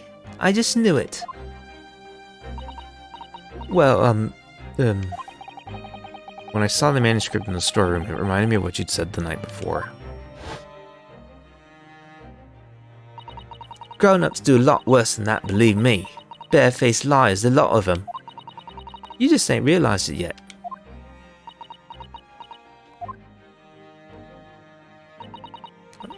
I'm telling you, that manuscript ain't at Windybanks. You'd soon see it if you had a look. If I'm honest, I have wondered if Hurley's telling me the truth sometimes. I mean that I sometimes wonder if he might have hidden my manuscript somewhere. Somewhere I don't know. Even though it's wrong of me to doubt him.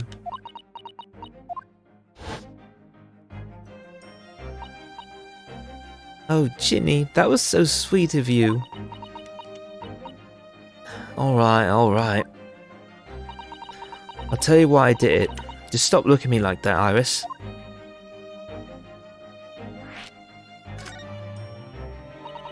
It weren't because of Iris. That's not why I did it. I just wanted to know the truth, that's all. You wanted to know if Mr. Sholmes was being honest? If he'd really deposited the manuscript at Windybanks? It's like I told you the night before. I never had a father. But Iris's though ain't like mine. She's got a dad, only she can't see him. And I reckon that's gotta be harder. That's why she writes her stories. They're about her dad, really. That's what it sounded like to me, anyway. Last night when I was listening to what you were saying. Stories about Daddy? You mean they're not the adventures of a great detective, so much as the adventures of a great detective and his trusty partner? Well, that's how I see it, yeah.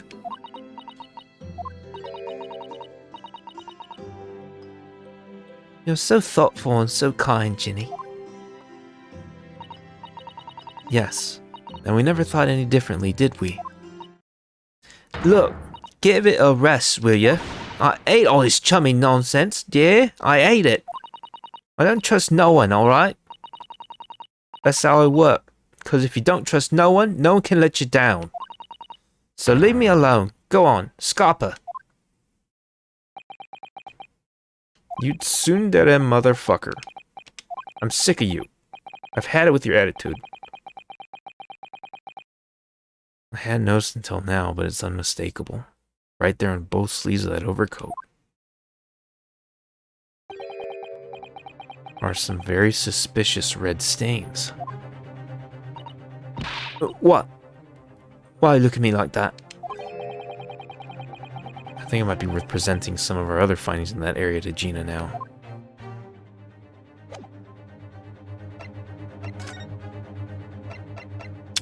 How about this here blood? Do you see this pawnbroker's ticket, Gina? It's the one you took to Windybanks, isn't it? The one for that black overcoat that you're wearing now. Huh? What, that? I don't know. They'll look the same to me, those tickets. Surely not. Well, this one has a very, very obvious mark on it. That would appear to be blood. Eh? Does that ring any bells? I don't know. It all looks the same to me, blood. And they all sound the same to me, these answers. Suspicious. Oh, I thought it would conclude in something. Oh, these. Those stains on the sleeves of your new coat, Gina. They're blood, aren't they? Not that I know whose blood yet. What? Blood, Mr. Naruhodo? You don't appear to have any obvious wounds yourself, though. So could it be blood that spattered from Mr. Windybank when he was shot last night? Let's not beat around the bush here. This trusty friend of mine will get results much faster than anything else. Take it easy, Iris. Don't move, Ginny. I'm going to shoot.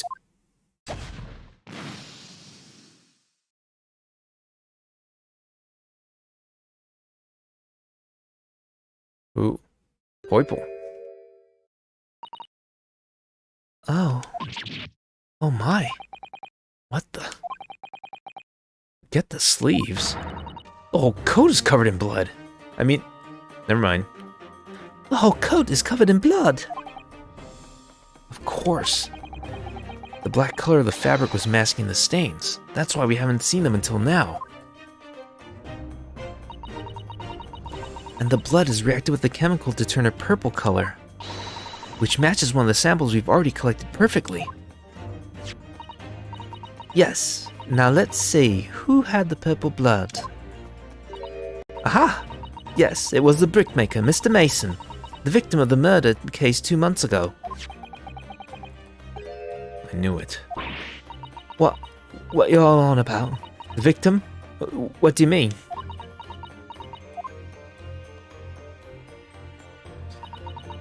It's a rather uncomfortable situation, Mr. Naruhodo, but I think this makes things quite clear. It means the omnibus case is finally solved. The truth about who really murdered the brickmaker, Mr. Mason, is revealed.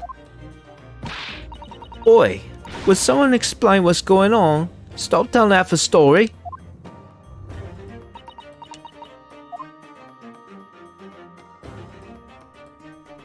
Oh, we get to talk to Sato now. Let's just talk to her for now. We can see now that the victim's blood is all over Mr. McGilded's overcoat. But in the trial 2 months ago, the defendant said this in his testimony.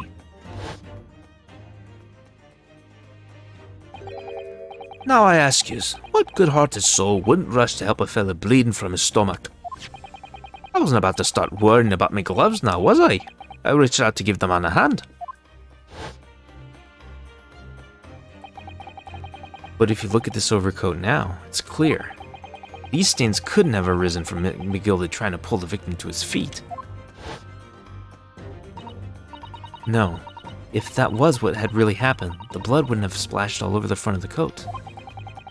The only explanation for this pattern of blood is that it splattered over Mr. What? I keep trying to want to say Mr. McGilded when it's not Mr. here. Is that it splattered over McGilded's coat when he stabbed the victim in the stomach.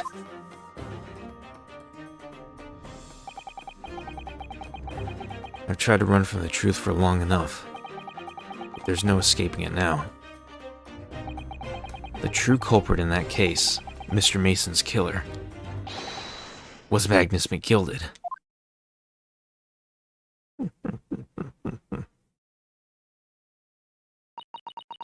Mr. Naruhodo, that horrible case is solved at last, and I helped the man walk free from that trial. I used all that twisted testimony and all that sham evidence to prove his innocence. Wait, what did I just say?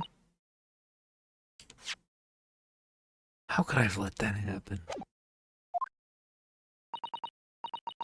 Bruno, did you believe him, though?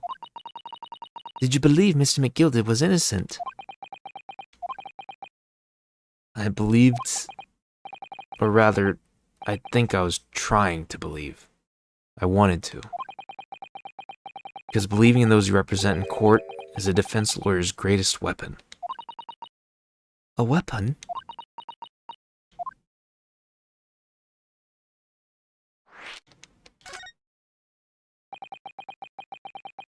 Before we came to Great Britain, a great friend of mine taught me a valuable lesson. You mean Kazuma-sama?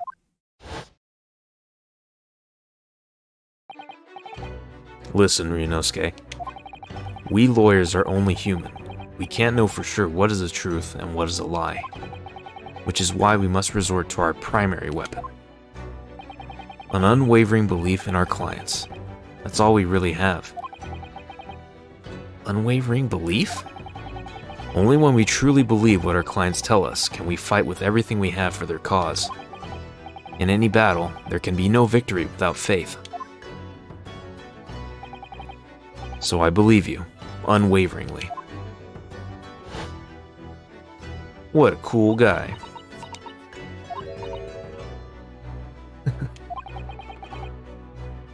What's funny, Gina? Cool.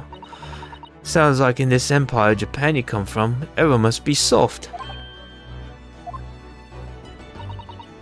Oh, come on. Look at the mess it's got you into, believing in that bog trotter. Yes, I inadvertently helped a murderer walk free.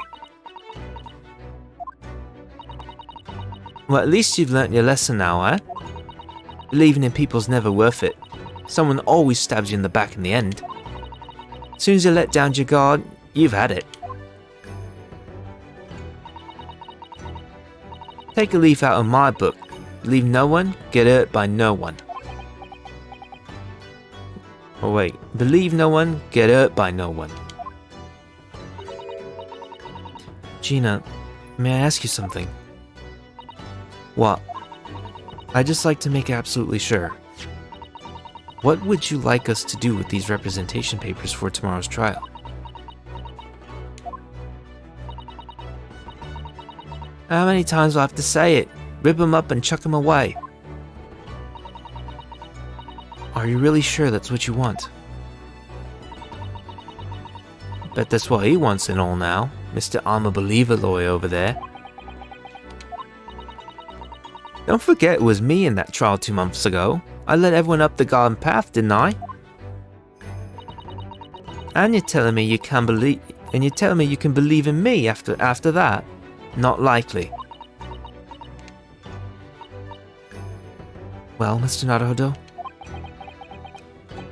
A lawyer's primary weapon is an unwavering belief in his clients. Ultimately, it comes down to whether or not I feel I can trust Gina after everything that's happened. Of course I trust her. Gina, let me say it again. Please allow me to represent you in tomorrow's trial. Huh? Are you half-baked? Not at all. You've not once admitted to committing the crime, have you? What's more, I believe that you're telling me the truth. Seriously, Mr. Naruhodo. Didn't you hear all of what I said before? I'm a born liar. Fibs just trip off my tongue. And I'm a diver, don't forget. I pulled the wool over your eyes 2 months ago and got you into all sorts of trouble. Why'd you ever trust me now? I just don't get it. Gina. I do understand why you choose not to put your trust in others. But I assure you, there is more to this life than you yet realize. What do you mean? The world we live in is full of people you would do very well to trust. People who won't ever let you down. Huh? It's true that I'm just a student of law, and I'm certainly lacking in courtroom experience. But I can promise you this. Whatever happens, and until my very last breath, I'm completely on your side.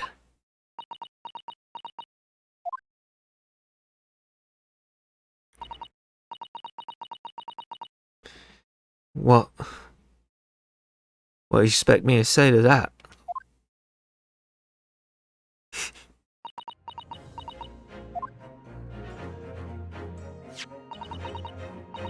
Then it's decided. I'll take these papers now and carry out the necessary preparations for tomorrow's trial. It would be a shame to throw them away now after it's been penned with your name so beautifully. Do what you like. Easton lot up. I know what you are. I don't get you.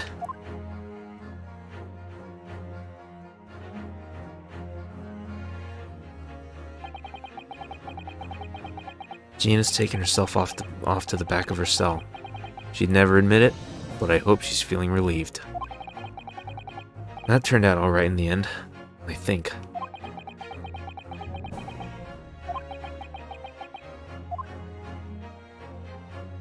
And just silence until the end, huh? Whoever's hiding there, show yourself at once. Eavesdropping is a height of cowardice. Mrs. Sato? Somebody is there in the shadows. I can sense it. Somebody who wasn't there before. What?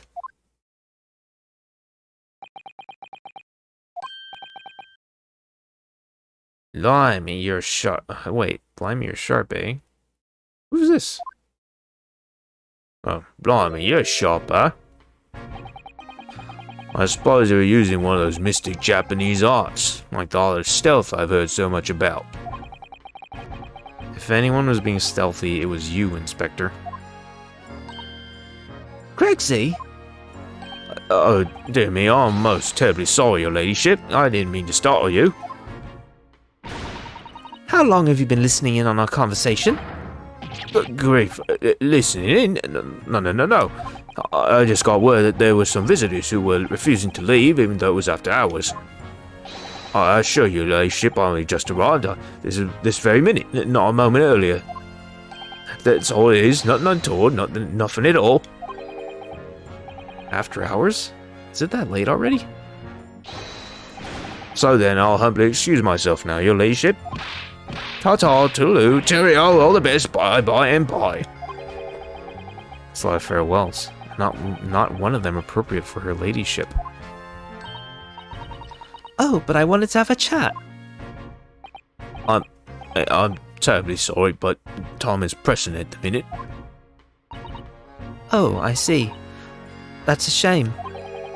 If I don't get this emergency at the Supreme Court dealt with sharpish, Lord Strongheart will, well...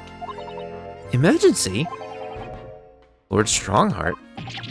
Nothing. Forget I said anything. Anyway, I'm off. Alright, Gregsy, if you have to, but let's chat soon. Delighted. Charmed. Can't wait. If you please. My pleasure. That's a lot of pleasantries, and not one of them sounded sincere.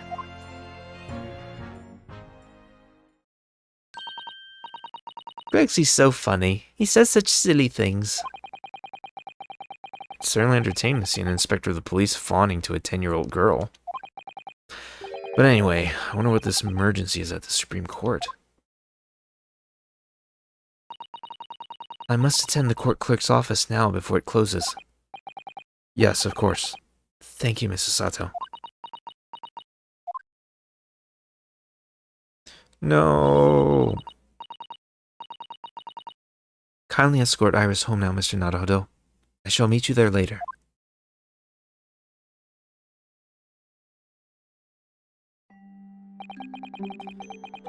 And so our investigation came to an end.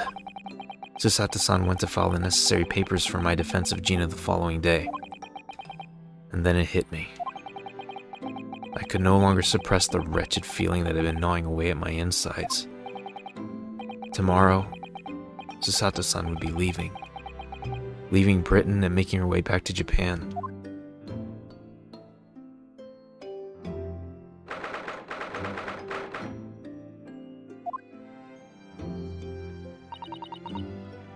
Naruhodo-san, it's been a very trying day, hasn't it? I do hope you're not too exhausted. What about you, Susato-san? Today's been even more trying for you, I'm sure. Mr. Sholmes was shot before our eyes, Gina was arrested. All on the back of the news that her father has fallen ill and that she must return to Japan at once. I hope your father recovers soon. Thank you for your kind words.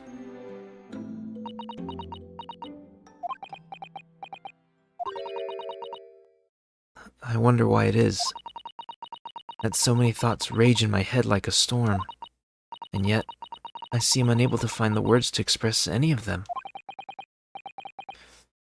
I know exactly what you mean. Anyway, I have one final task to complete as your judicial assistant. Once that is done, I shall make preparations for my departure tomorrow. One final task? Let's argue about shovels one more time. What's the matter with me? Why am I examining things at a time like this? This is my last chance to talk to Susato-san before she leaves. Okay, you're not gonna let me talk to anything, or examine anything. Fine, that's fine. I like that, actually. Oh, there's a lot. Shit. It's just 2 months before we arrived. It's just 2 months since we arrived in London. But we managed to establish this office. It was finally feeling as though we were settling in. I would be lying if I said I felt no regret. I'm so sorry, Susato-san. It's just so sudden. I really don't know what to think. I've had no time to gather my thoughts. I know we've only been here a short time, but in my limited experience of the courtroom, I feel I've learned something. And what would that be? It seems to me there are many facets to people's personalities. Facets? And like a jewel, the light plays off them in complex patterns, illuminating their actions and their motives. But we see only a small number of the total facets, and what is illuminated is only a part of the whole story. What lies in the shadows? What do those facets we cannot see look like? Perhaps there's some parts we'll never lay eyes on for as long as we live. That's so true. Sometimes I feel as though I'm blind to so much. But I keep hoping that one day it will all become clear. That all the facets will be illuminated, and I'll finally understand how everything fits together. Naruto-san. I suppose what matters is that we keep our eyes open and keep moving forward, even if the way sometimes seems dark.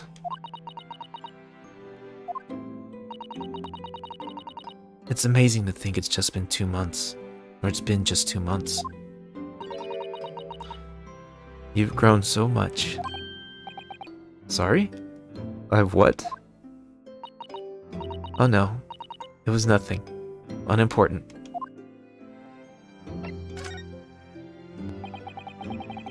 Do you know what time you will leave London in the morning? Yes, I picked up my ticket earlier. I shall be leaving here at 4 a.m. I see. Well, I'll escort you to the station. Absolutely not. Sorry? I'm sure you realize why I couldn't possibly let you do that.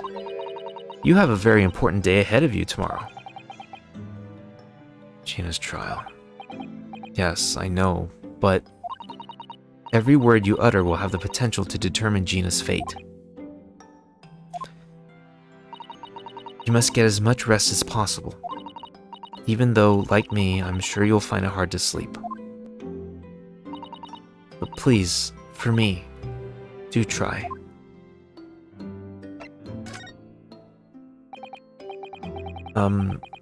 You mentioned one final task a moment ago.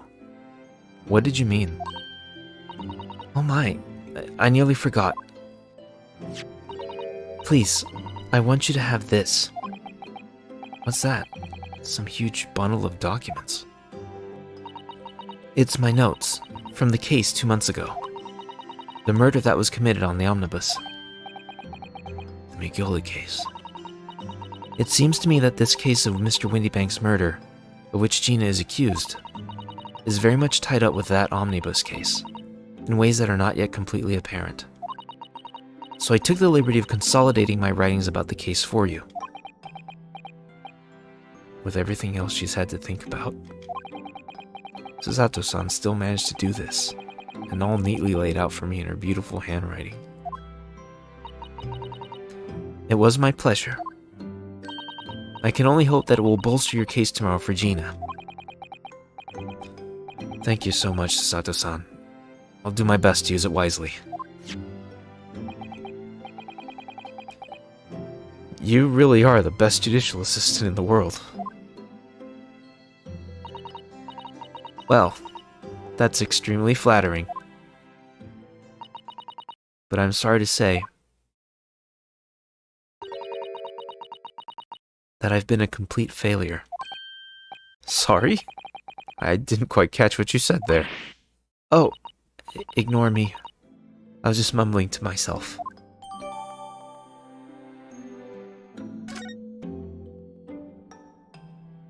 We're just gonna let her get away with mumbling that to herself?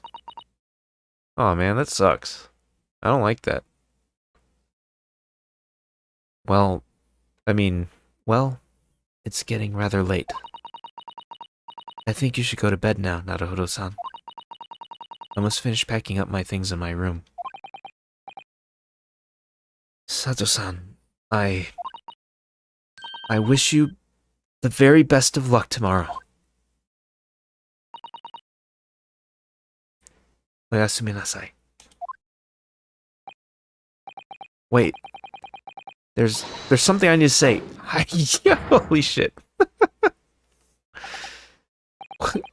What was that? Secret technique of mine. The Susato shutdown. Shutdown?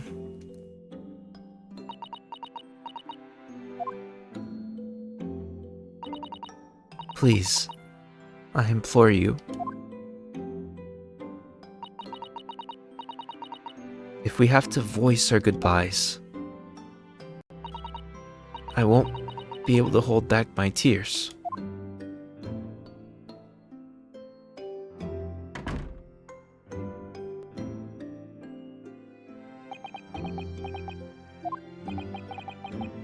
Sato-san.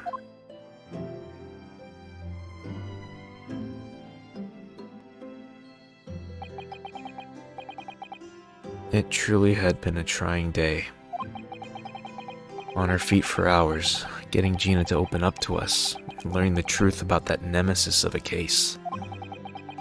Physically and mentally, I was exhausted, yet the idea of sleep seemed impossible.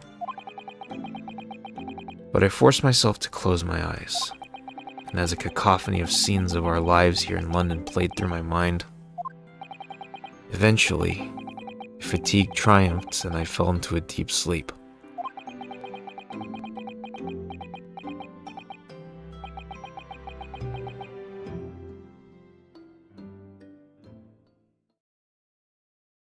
Man.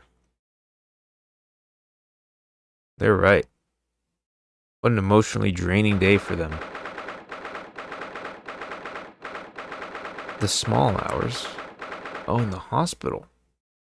Wait, okay, so I'm still not yet at the chapter break. I thought for sure that would be it. But we guess we gotta check in on Herlock. I don't know who this is. Yes, I quite understand.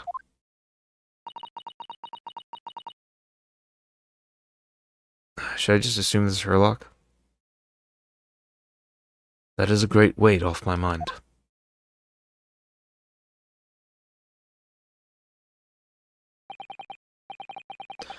Rest assured, I shall put everything in place, exactly as we have discussed. Thank you so much. It has been an honor and a pleasure to be acquainted with you, Mr. Sholmes. On the contrary, the pleasure has been mine.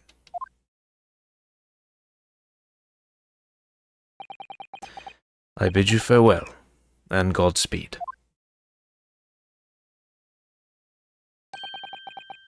My dear madam.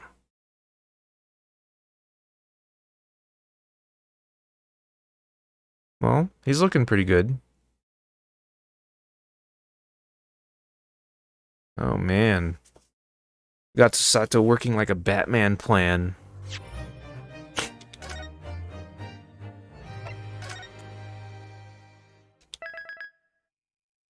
Well then, that's the end of that chapter. And that's the end of this stream. Oh man, that got a little rocky near the middle there, but then once it started getting into like heavy plot and emotional stuff, I was able to pay attention some more. And also basically when it comes to like reading out lines and stuff, I tend to be able to keep awake a little better. But whenever it came to like navigating around for investigations and all that other stuff, I think my brain was starting to shut down. So my apologies for those weird slips into silence and stuff. I was literally dozing off. I don't really like to do that, but I just want to make progress in this game. Anyway, thanks as always for watching. Anyone who's been following along, sorry about the little hiccups in the middle. But now we're finally at the final trial of this game of the first Great Ace Attorney.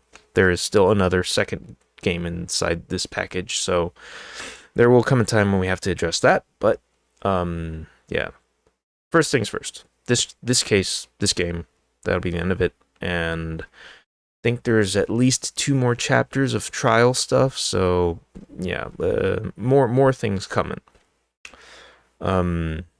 Hopefully I'll be able to do like maybe 2 chapters per stream or something, and because I think there might be as many as 4 chapters left. So with luck, there'll be maybe 2 streams left in this game or less. We'll see. But yeah. Thank you everybody for watching. We'll see you next time in the courtroom, defending Gina, and hopefully I won't have to voice as many female characters because they kind of... I keep having difficulty with them while maintaining an accent, for one. But, oh well. Yeah. Good night, everybody. Stay safe. Have a good Labor Day weekend if you live in the US. And if you live in the UK, I don't think you have a Labor Day. Pretty sure you don't. But hopefully you have a good weekend as well. Take care, everybody. Bye-bye.